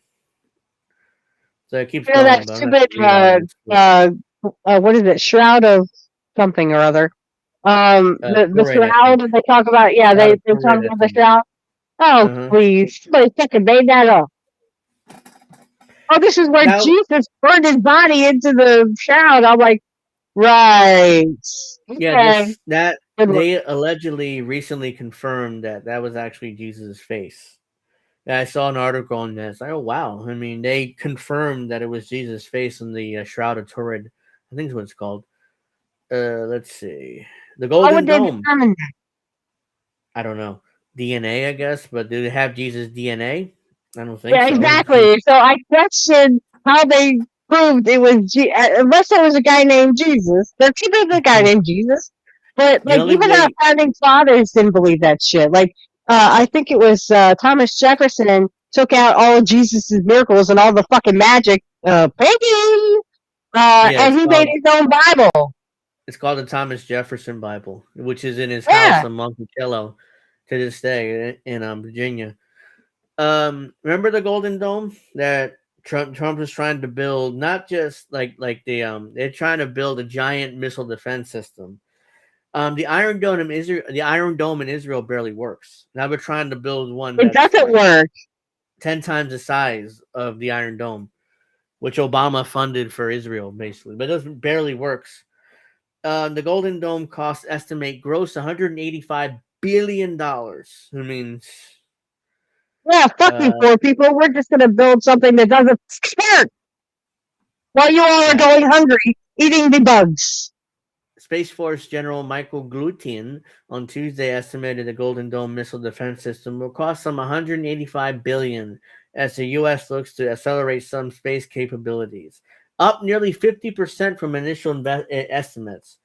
President Trump originally slated 125 billion for a state-of-the-art defense system, inspired by Israel's Iron Dome, which barely works, and Congress has already approved 25 billion for the project. Gluten, that's not his name, but I pronounce it gluten, also forecasted the Golden Dome be complete by 2035, 6 years after Trump's original timeline. Glutien said his team had discussed plans to add a space data network, an advanced missile tracking initiative, and the hypersonic and ballistic tracking space sensor, according to Reuters. The add-on would ramp up the price tag, but increase defense possibilities through precise tracking of incoming missiles and the ability to counter offensive strikes aimed in the U.S. Is not the technology, it's the scalability and the affordability, he said at a McLeese Defense Programs Conference in Arlington, Virginia. Can You we know where they're scale gonna down? put this dome, right? They're gonna put it over the fucking rich. They're not gonna care about Uh, poor people. Poor people must die for the rich. it's like that movie Elysium, where all the poors and the criminals and they stayed down in Earth while the rich lived in space above the Earth. Exactly, And because they think they're above everybody. yeah, can we scale down these solutions fast enough, affordable enough to be effective against the threat? Is really where the challenge is going to be. 9 companies, including Lockheed Martin, RTX, Northrop Grumman, Aero Venament, Palantir. There they go I again. always say Northrop Grumman. Just say it fast. It sounds better. Northrop Northrop Grumman. Grumman, Yeah, say it Firefly faster. Aerospace, Anduril, and Blue Origin, that's Jeff Bezos' space company, are involved in the project so far. So of course Palantir has to involve itself. Lockheed Martin. Here's the thing: they're going to take all the money, and then they're going to tell the White House that it's unfeasible, and they're not going to build it. That's what I predicted in the beginning. They're only going to put it over rich people. Or yeah, they'll do that. So the rich will be just fine. They're going to tell the White House that it's unfeasible and take all the money from Congress. Let's see. What else do I have for you guys? What happened to our audience? Did they fall asleep? Everybody wake up. Wake up. Yeah, I know. Yeah, there's not much going on in the chat right now, but let's see. So let's start. I talked about this a little earlier. So let's see. Can I play? The Iranian regime is still.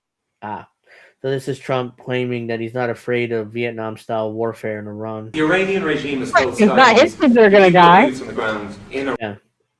It's not his kids or grandkids that are going to die. Barron is not going to be a part of this war anyway, so he doesn't really care. Are you afraid of that? No, I'm really not afraid of anything. Mr. President. There are thousands of U.S. Marines on You're the afraid of being poor. I'm not afraid of anything, except when he got 6 deferrals from Vietnam, and one of his excuses was that he had heel spurs, but he couldn't. That he quoted the wrong heel. Apparently, it was supposed to be the right heel, but he swore that it was left heel for years. So, yeah. So his dad got him out of Vietnam. They kept getting deferrals.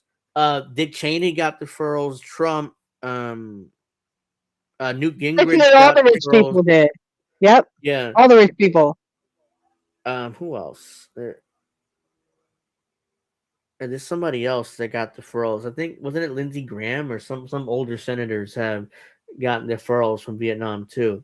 That's true. Yeah. Well, I don't think he's afraid of those because a lot of George Bush. W. Bush also he didn't get deferrals, but his daddy got him into the Texas National Guard, which means he didn't have to serve in the actual war. He just stayed. Yeah, he didn't have to do fucking anything. He didn't have to be on the front lines. He didn't have to go over there, I think.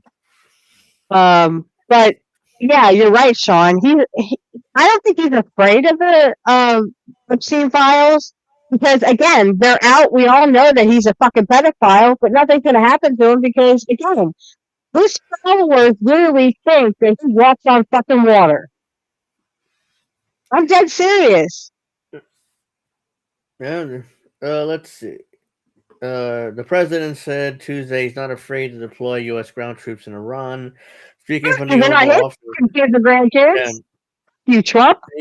Speaking in the Oval alongside Ireland's Taoiseach, Michael Martin, the president fielded many questions about the war. Are you afraid to put boots in the ground in Iran? It could be another Vietnam. No, Trump shot back, adding, I'm not afraid of anything. The president has previously stated that he would deploy ground troops as necessary, but he has offered few details in that scenario would prompt a boots on the ground invasion. He also said during the sit-down with Taoiseach that the U.S. has completed destroying Iran's energy infrastructure. We could take out their electric capacity in 1 hour, he said, adding that there's nothing we can do. I think it's contemplated. Yeah. Let's see. Whoops. So the president said the war should only last weeks. As concerned among administration officials, the offensive can last much longer. This is a repeat of the Iraq war. Yeah, someone forgot to give Trump the memo that we don't do week wars. We do forever wars. Yeah, this so is that a they can fucking make those weapons manufacturers fucking rich beyond their wildest dreams. We and send our kids to fucking die. Our kids, not rich, not politicians that want to fight these fucking wars. No, our kids. Yeah, but this is a repeat of the lead up to the Iraq War and the start of the Iraq War.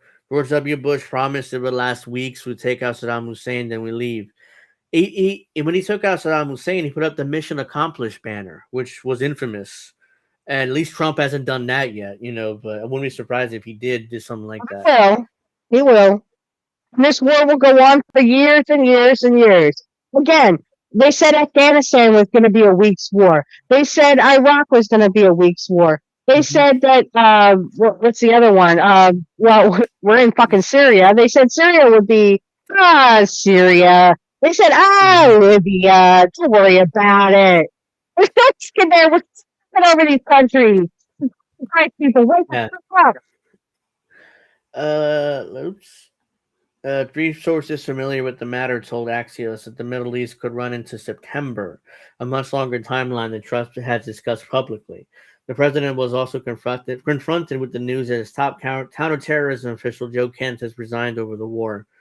I've always thought he was a nice guy, but I thought that he was very weak on security. Very weak on security. I didn't know him that well, but I thought he seemed like a pretty nice guy, Trump said. So why did you hire him? I mean, he's very weak on security, but you hired him anyways.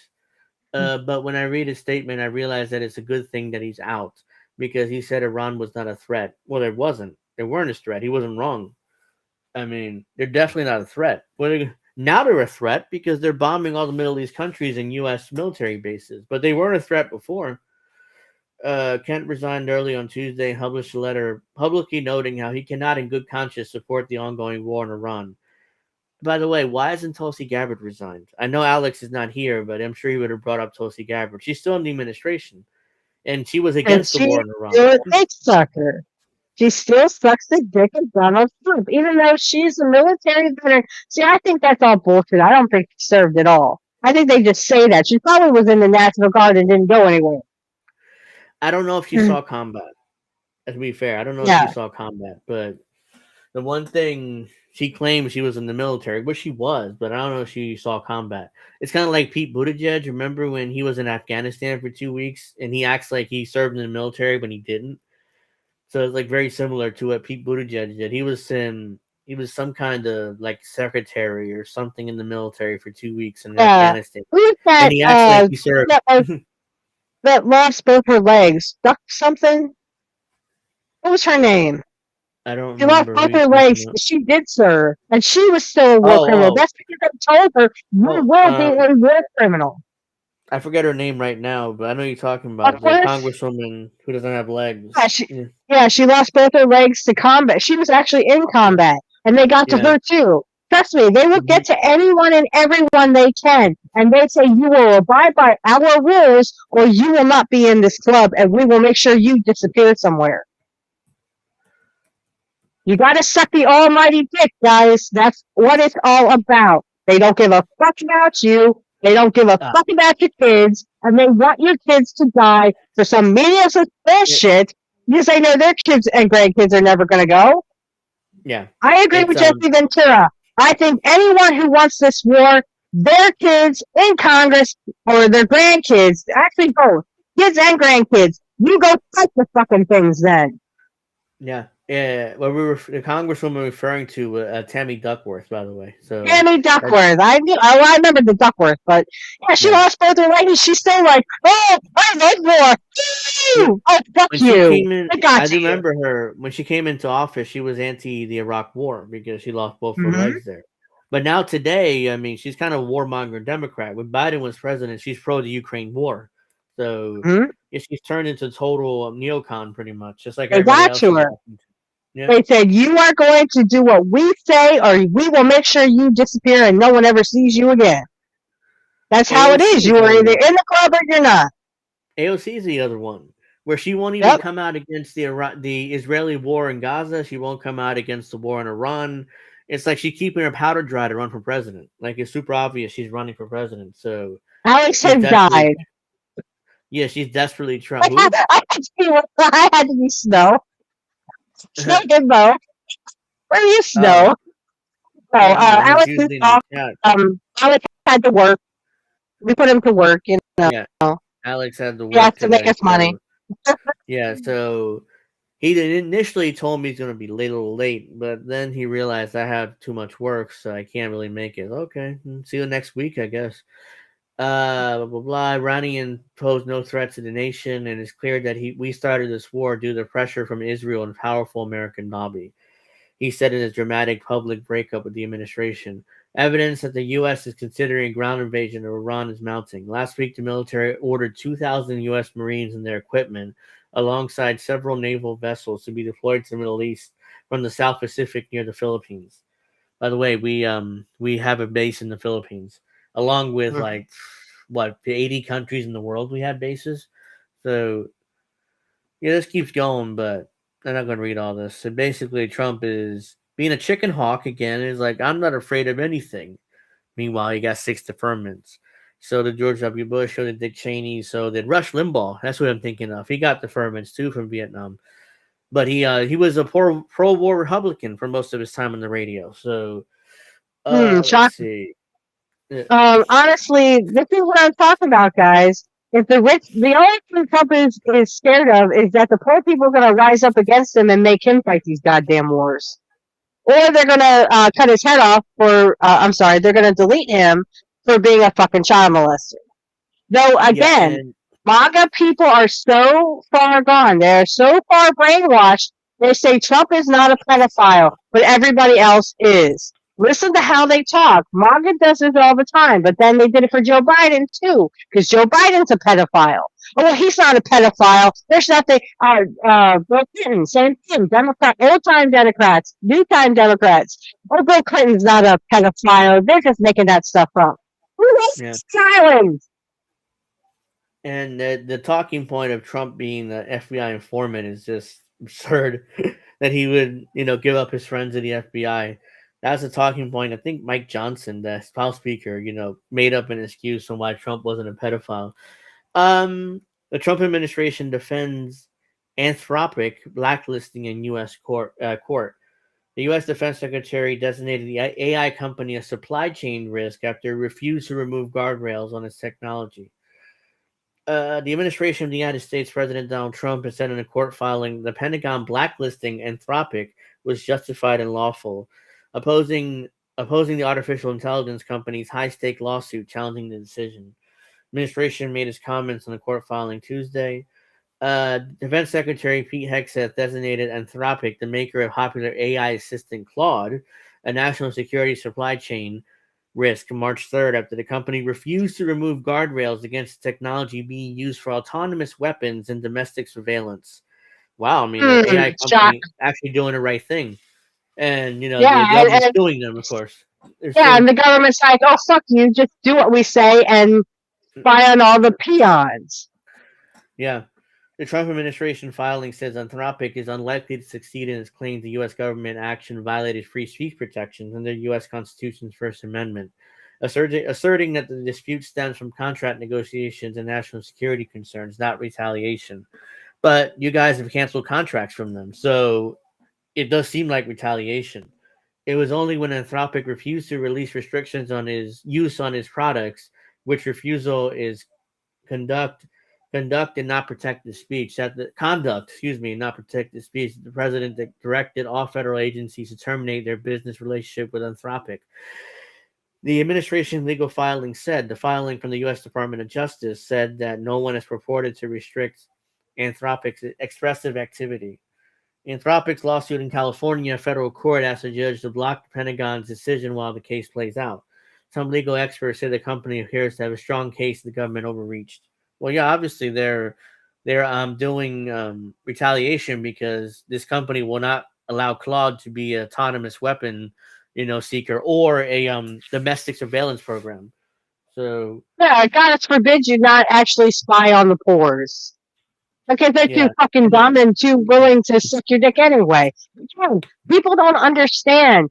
Everything you do, everywhere you go, someone is surveilling you. Yeah. Wake up. There's cameras in every corner of every city in the United States. And they already have our face. They already have our biometric data, and we don't even realize it. That's right. When Apple initially came out with the iPhone, it had the little thing here, which was fingerprint. You can log in with your fingerprint. Guess what? Apple has your biometric fingerprint and data now, and I guarantee they still have it to this day, even though they took out the fingerprint reader from the iPhone. Samsung does too, and Samsung still has it. No, but now you can use your face to log into your phone. Now Apple has your face, basically, if you use that. They have your biometric. My old job, a lot of people had the iPhone and they had the face recognition, even for the little MacBooks. I was like, Jesus Christ, people, how can you be this stupid? Don't use your face. Yeah. I don't use my face. I don't use my finger. I don't use nothing. I use a code, and that is it. In a If you want my data so bad, you will take my phone and you will learn what the code is. Yeah. The company said that seeking judicial review does not change our longstanding commitment to harnessing AI to protect our national security, but it's a necessary step to protect our business, our customers, and our partners. The White House did not respond to comments. Trump has backed Hexet's move, which excludes Anthropic from a limited set of military contracts, but it could damage the company's reputation and cost billions of dollars in losses this year, according to executives. The designation came after months of negotiation between the Pentagon and Anthropic reached an impasse, prompting Trump and Hexet to denounce the company and accuse it of endangering American lives with its restrictions. That's always the excuse. All you got to do is exactly what we tell you to do, or else you're endangering American lives. And now we have to take you out. How are they endangering American lives when they're not surveilling them? They don't care what you're doing. They don't care who you're fucking. Apparently, the government fucking does. I don't understand this. Like people, and it's AI. They literally defend it. Like, well, no, they're helping us. They're making us more secure. No, honey, they don't give a about you. Yeah.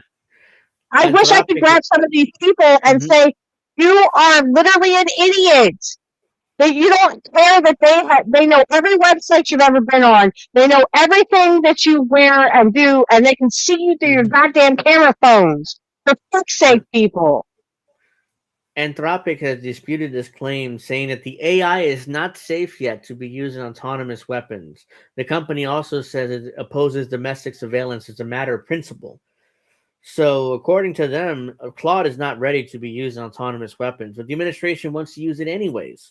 Like the company is telling you it's not ready to do this. It doesn't matter, give us rights to do it. What? So the autonomous weapons are going to attack citizens? That's most likely what's going to happen. Yeah. It's not ready to be used. Those robo dogs. They are used to literally hurt and maim and delete poor people. They don't need ice. They can have robo dogs. Okay, you don't want to listen to me? Bang, you're dead. They're testing the robo dogs. Tesla, Elon Musk came out with a prototype for an Android. So we're going to see androids in the streets soon. Buy this dog. It's going to hurt you after it kills you. They covered on the show at the time, and they had this prototype for Tesla, had a prototype for an Android. So they're probably going to start selling Androids soon to rich people. In its March 9th lawsuit, Anthropic said that the unprecedented and unlawful designation violated free speech rights and due process rights, while running afoul law requiring federal agencies to follow specific procedures in making decisions. The Pentagon separately designated Anthropic as a supply chain risk under a different law that could expand the order to the entire government. Anthropic is challenging that move in a second lawsuit in Washington, D.C. appeals court. So, yeah, it seems like Anthropic's trying to do the right thing here in stopping Claude from being used as a weapon and stopping it from surveilling Americans. But, of course, the Trump administration is suing them for it, or actually not suing them, Anthropic suing the Trump administration, but the Trump administration wants to, basically, they're blackballing this company because they're trying to do the right thing, which is rare for an AI company. They're like, yes, sir, use whatever you want, give us money. So, let's see. I mean, I don't know how else to tell people that this is the wave of the future. You will own nothing, you will be happy, you will eat sea bugs, and then you'll be destroyed by literally AI.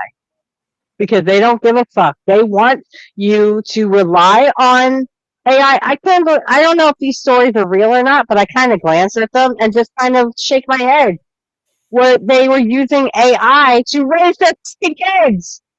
Yeah. I'm sorry, what happened to mom and dads?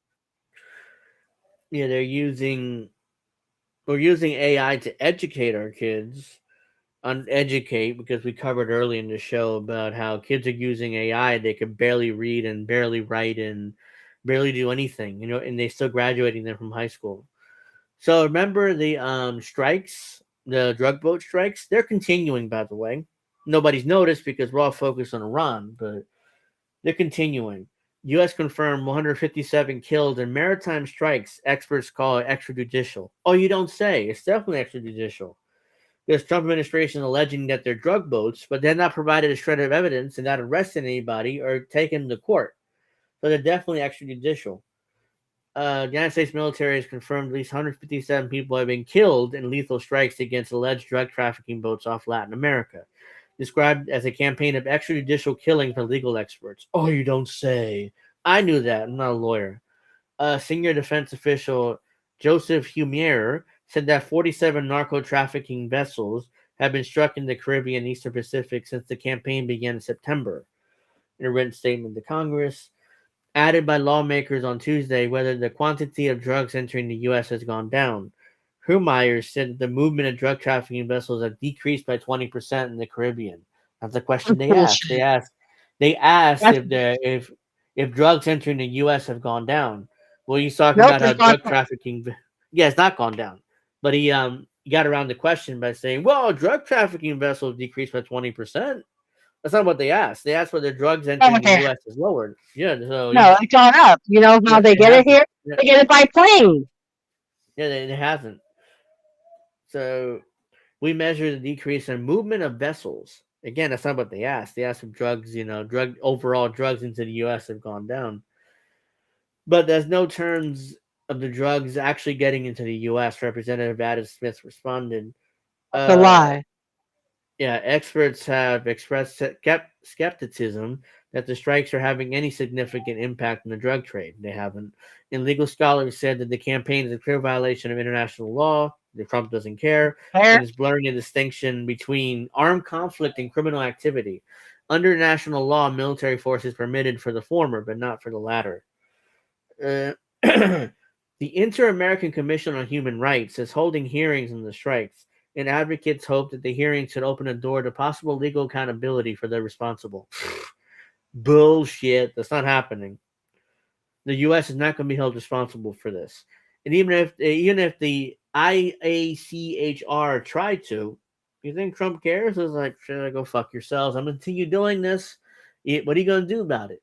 Where were they on the last fucking wars that they, all these fucking shit that they're doing in Ukraine and Russia and the shit that they're doing in the Middle East? You think they give a fuck about war crimes? They're holding the U.S. accountable, fuckers. Yeah, they won't. The U.S. has committed more war crimes than any other country on earth, but somehow, we're not responsible. But by the way, Putin is wanted by the International Criminal Court for allegedly stealing kids from Ukraine, even though it turns out that he was protecting Ukrainian kids from the war. But that's a war crime, apparently. Netanyahu was wanted by the International Criminal Court, but the U.S. is not going to turn him over. We in America, what's funny is saving kids and killing kids, deleting kids are, So they praise you for deleting kids and then, stealing them and then deleting them, and then they punish you for saving them. You see where the morals kind of don't match up anymore? Putin is a wanted war criminal for saving kids from bombing campaigns in Ukraine. But yet Trump is not, he is not even mentioned when it comes to him being a pedophile, and he's also bombed kids. By the way, the U.S. government, the U.S. passed a law saying if the ICC arrested any American, that they were allowed to invade The Hague in order to get the citizen back and kill whoever they have to kill. So the U.S. has zero respect for the ICC. Hell, we're not even a signatory to it. So we don't even recognize their authority.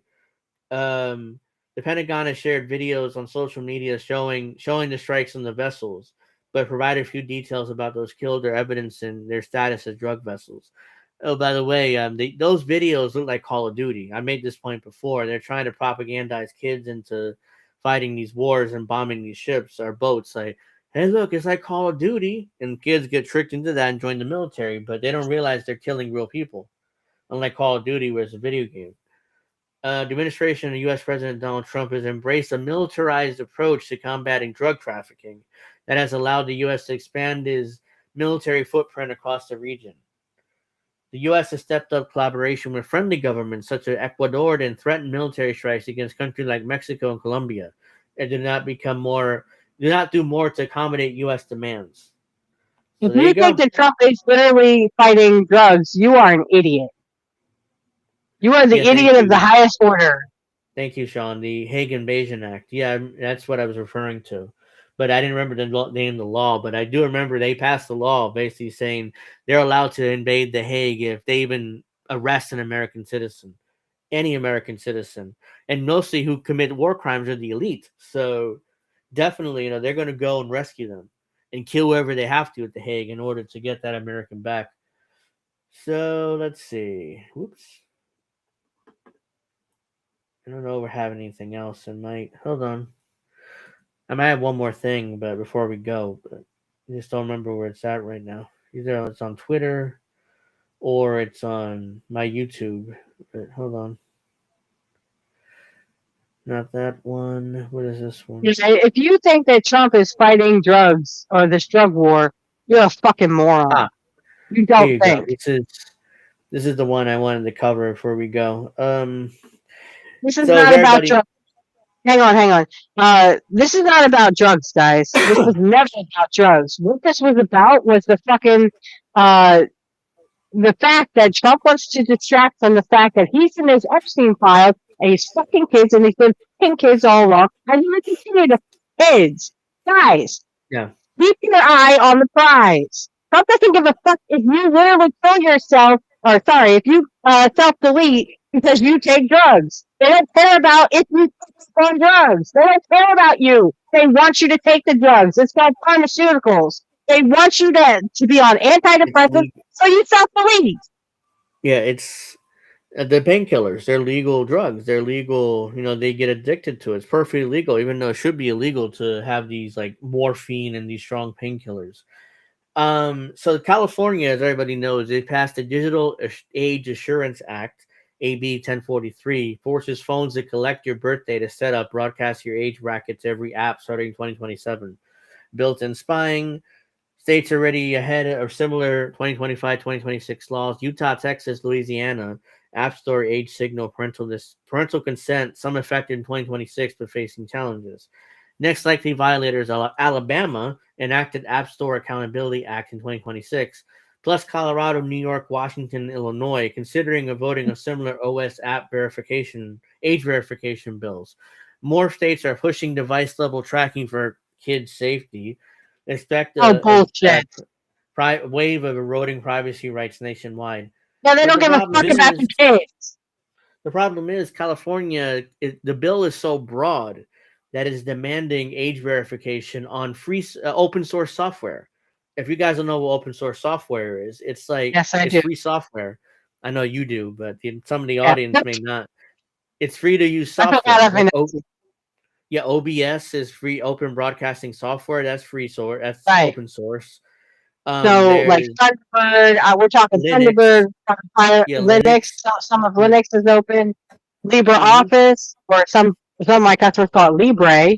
Whatever. Libre, same thing. So Thunderbird, Libra, Linux, yes. Anything you can think of that's free software. So Chris Titus has some free stuff, free software stuff. For California, that bill is so broad that it demands all these open source software to do age verification too. Here's the issue with that. These open source softwares are not companies, they're free. So they only have a few people, maintaining the software. And how the hell are they supposed to do this? Like they have to hire lawyers, they have to hire compliance teams, they have to go in deep into the software and put in age verification. That's not going to happen. So what they're hoping, this is my guess. What they're hoping is that these open source won't be open source.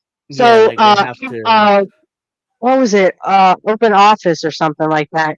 It's kind of a free, it's kind of like LibreOffice, only it's called Open Office, I think.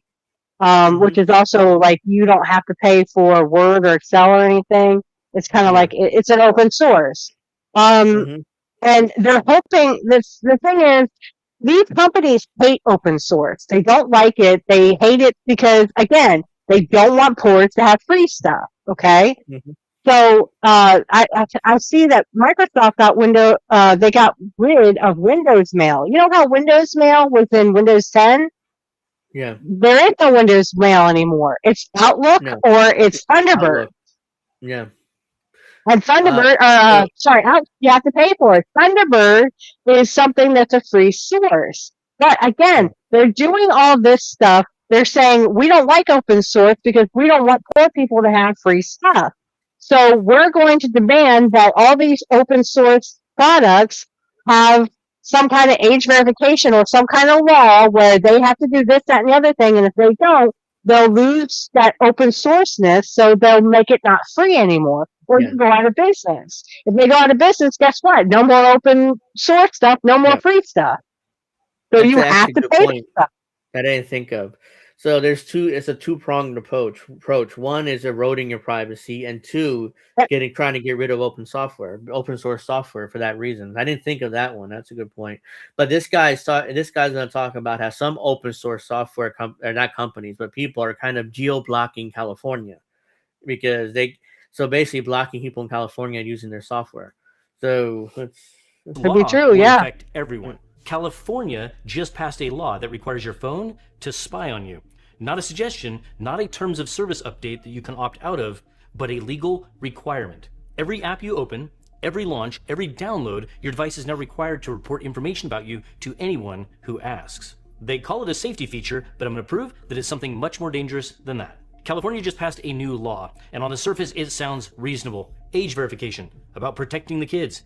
Nobody's going to argue with that in public. But I spent 20 years as a professional hacker and an information security analyst, and I know how these systems get built, how they get broken, and most importantly, how they get used to control people. And when I read this law, I saw something that most people are completely missing. This law doesn't just apply to social media. It doesn't just apply to apps. It doesn't just apply to your phone. It applies to every piece of software on every device that you own. Your laptop, your desktop, your tablet, every operating system running on every machine, including the free open source software that millions of people use to run their businesses, learn to code, and build things without asking for anyone's permission. Yes, Linux. This is going to be insane. And the people who wrote this law had no idea that software like that even existed. That ignorance just broke something important. And by the end of this video, you're going to understand exactly what and exactly why it affects you, even if you've never written a line of code in your life or even know what these operating systems are. Now, let me show you what this law actually requires in plain language. It's called AB 1043, if you want to go look it up yourself, and I'll have that information in the description. Starting January 1st, 2027, every operating system in California must collect your age when you set up a new device. Then broadcast the age. So they want these companies to build in age verification deep into the OS. So like in the kernel, as soon as you pop it open, the first thing that pops up is age verification. They want it deep in the kernel, so there's no way to take it out. Because unless you hack it, know what you're doing, you can't take it out.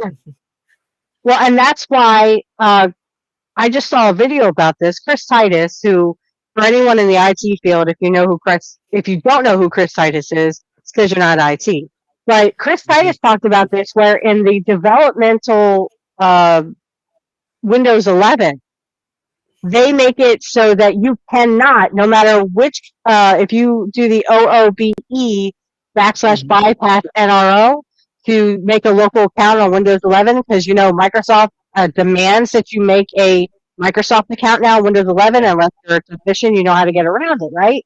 Well, none of these in the I think it was the dev something Windows 11 version.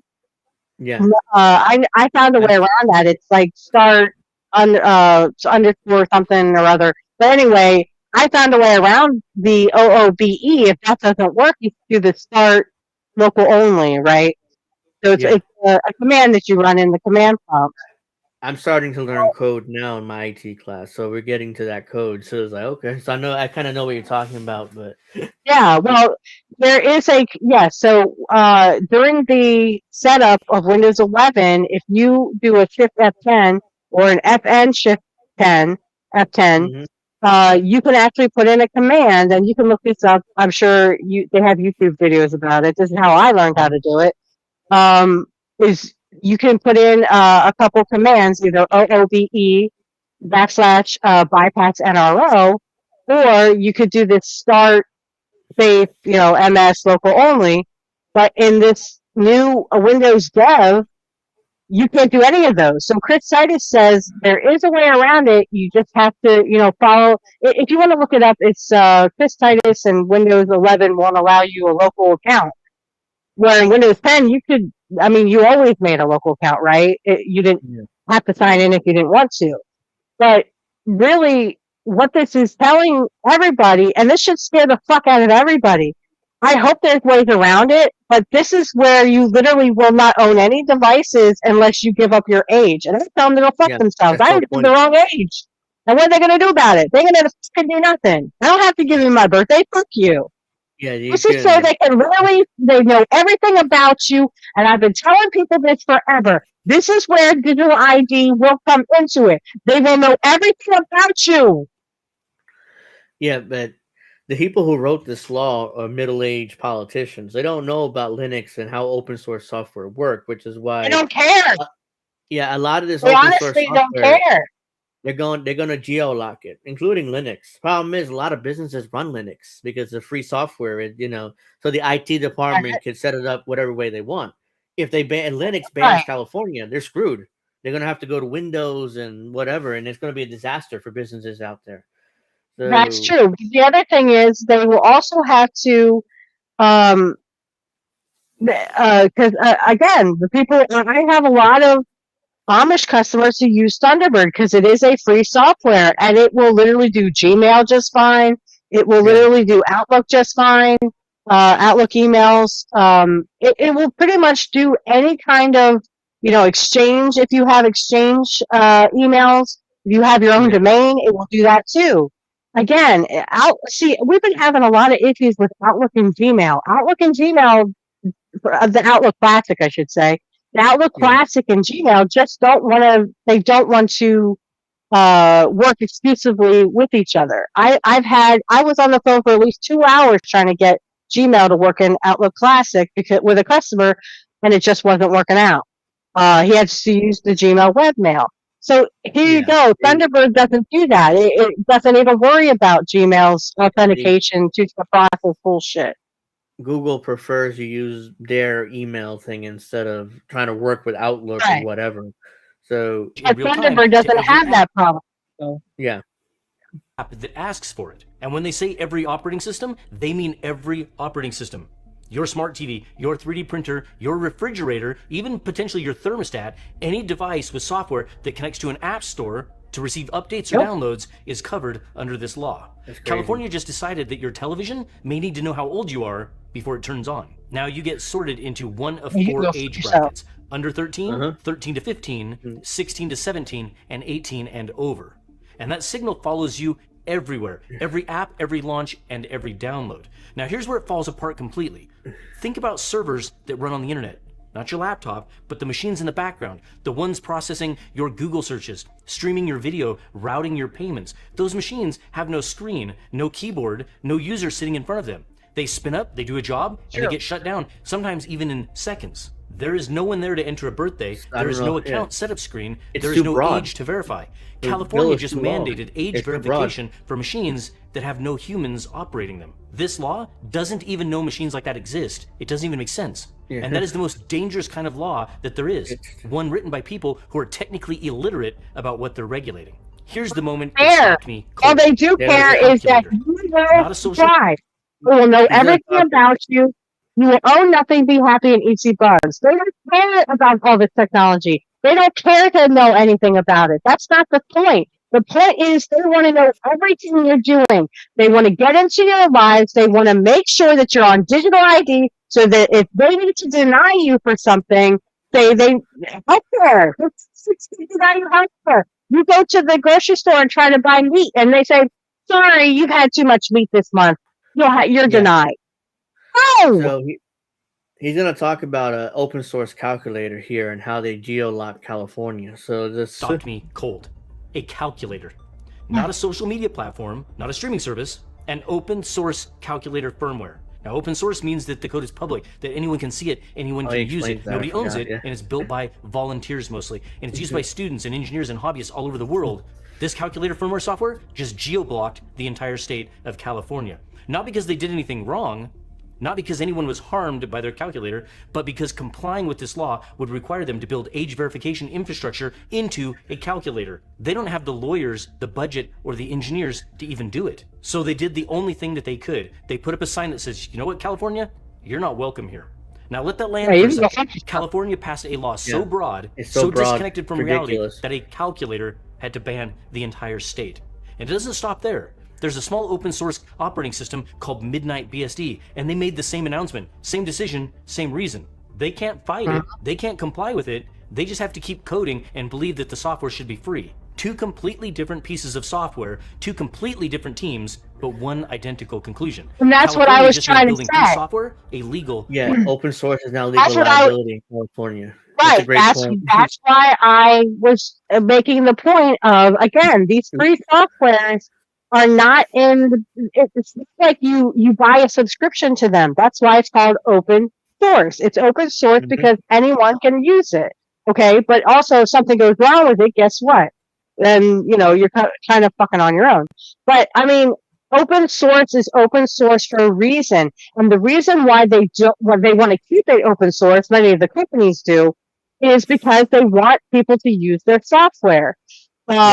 So and like I said, they're not big companies that make all billions of dollars and stuff.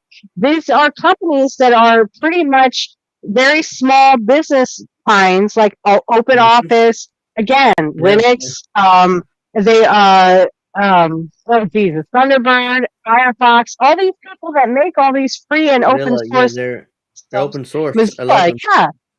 yeah. Brave. and they're free to the public, but they The don't have browser. the kind of right. They don't have the these browser kind. Brave. The Brave, right. Yeah, I like that browser. I'm using it right now. So Opera is another one I think is open source as well. yeah, My coworker uses Opera because he loves Opera.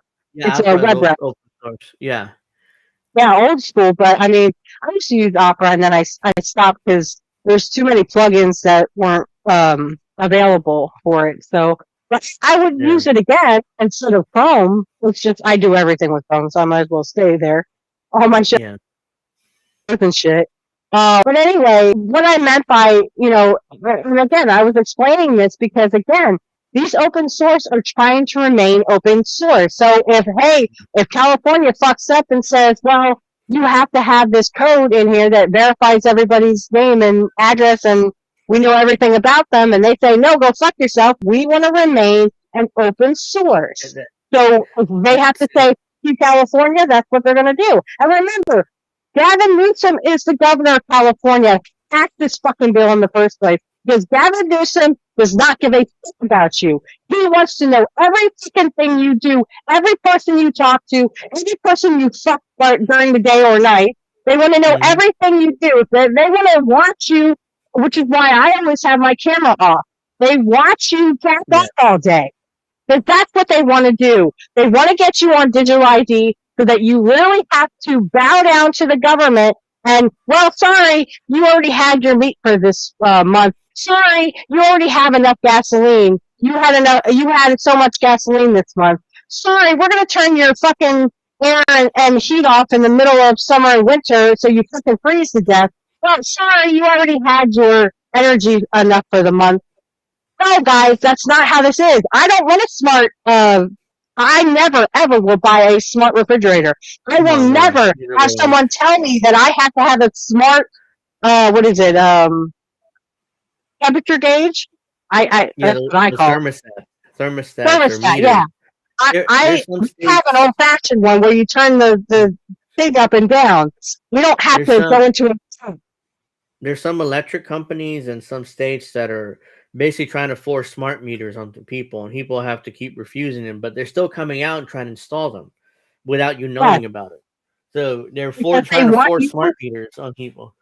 Right, because they want to be able to turn off your air in the middle of summer so you fucking roast to death, or they want to be able to turn your heat off in the middle of winter so you freeze to death. Again, this has to do with the fact that, well, you've used your energy up for this month. Sorry, we're going to have to turn you off. Sorry, you're going to have to fucking sacrifice yourself for the fucking rich people who literally have private jets. Yeah. So your life doesn't mean anything to these people. They don't give a fuck about you. Not even Gavin Newsom. Yeah, it's a little bit less. Liability. Now, here's what most people miss when they first hear about this law. They think this is about social media, or it's about kids and protecting them on TikTok, or some niche corner of the internet that they don't use. It's not. Want to rape them. It's about the device in your hand right now. If you have an iPhone, this law applies to Apple. If you have an Android, this law applies to Google. If you have a Windows laptop, this law applies to Microsoft. Every single one of them now has a legal obligation to collect your age and encode it into a signal and broadcast it to every app that you open, every launch, every download, every single time. And California is threatening developers with fines up to as much as $7,500 per affected child if they intentionally or even accidentally classify the wrong age bracket. Imagine a developer makes a mistake and their app is downloaded thousands or tens of thousands of times, and it's a cost of $7,500 per affected child.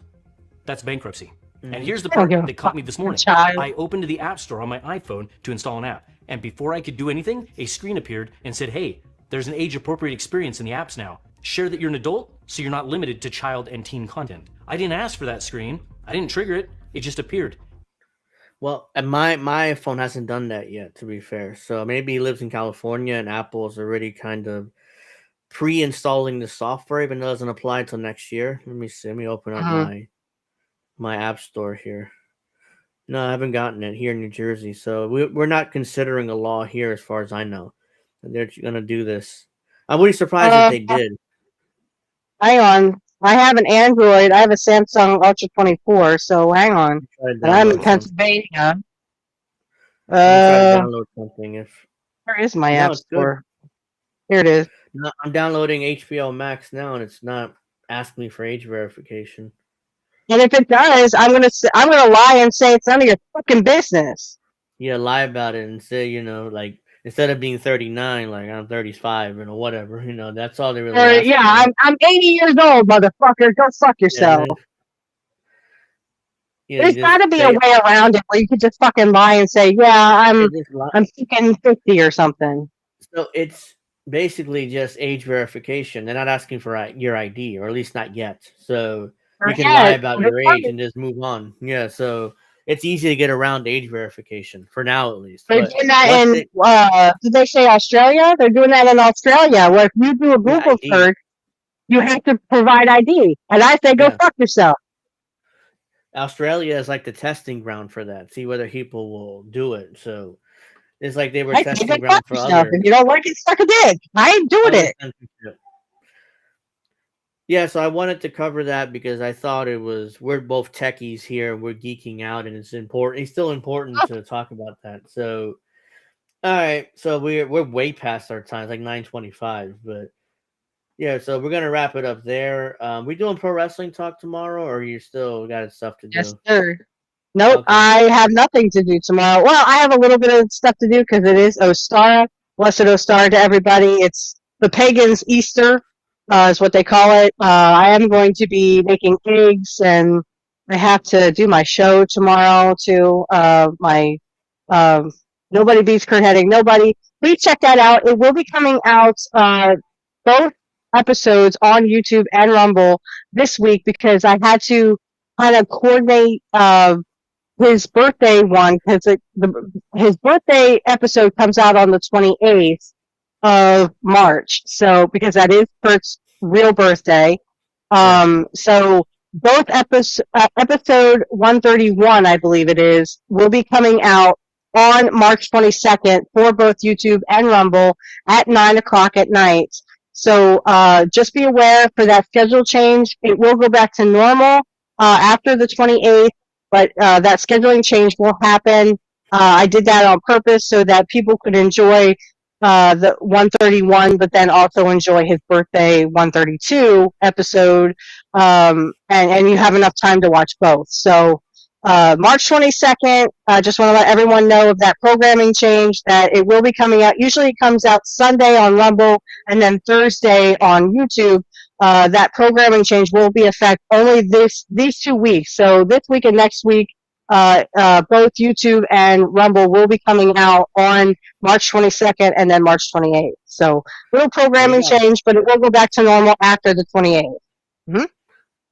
All right. So We'll be back tomorrow for Pro Wrestling Talk. Angel in the afternoon, as usual, is next Friday at 7. Hopefully, Alex will be able to join us, but, if not, I assume he'd be able to. So, yeah, we do have to go. I have to go to the bathroom and stuff. So, yeah, thank you very much for watching. I hope you guys enjoyed the show. Like and subscribe.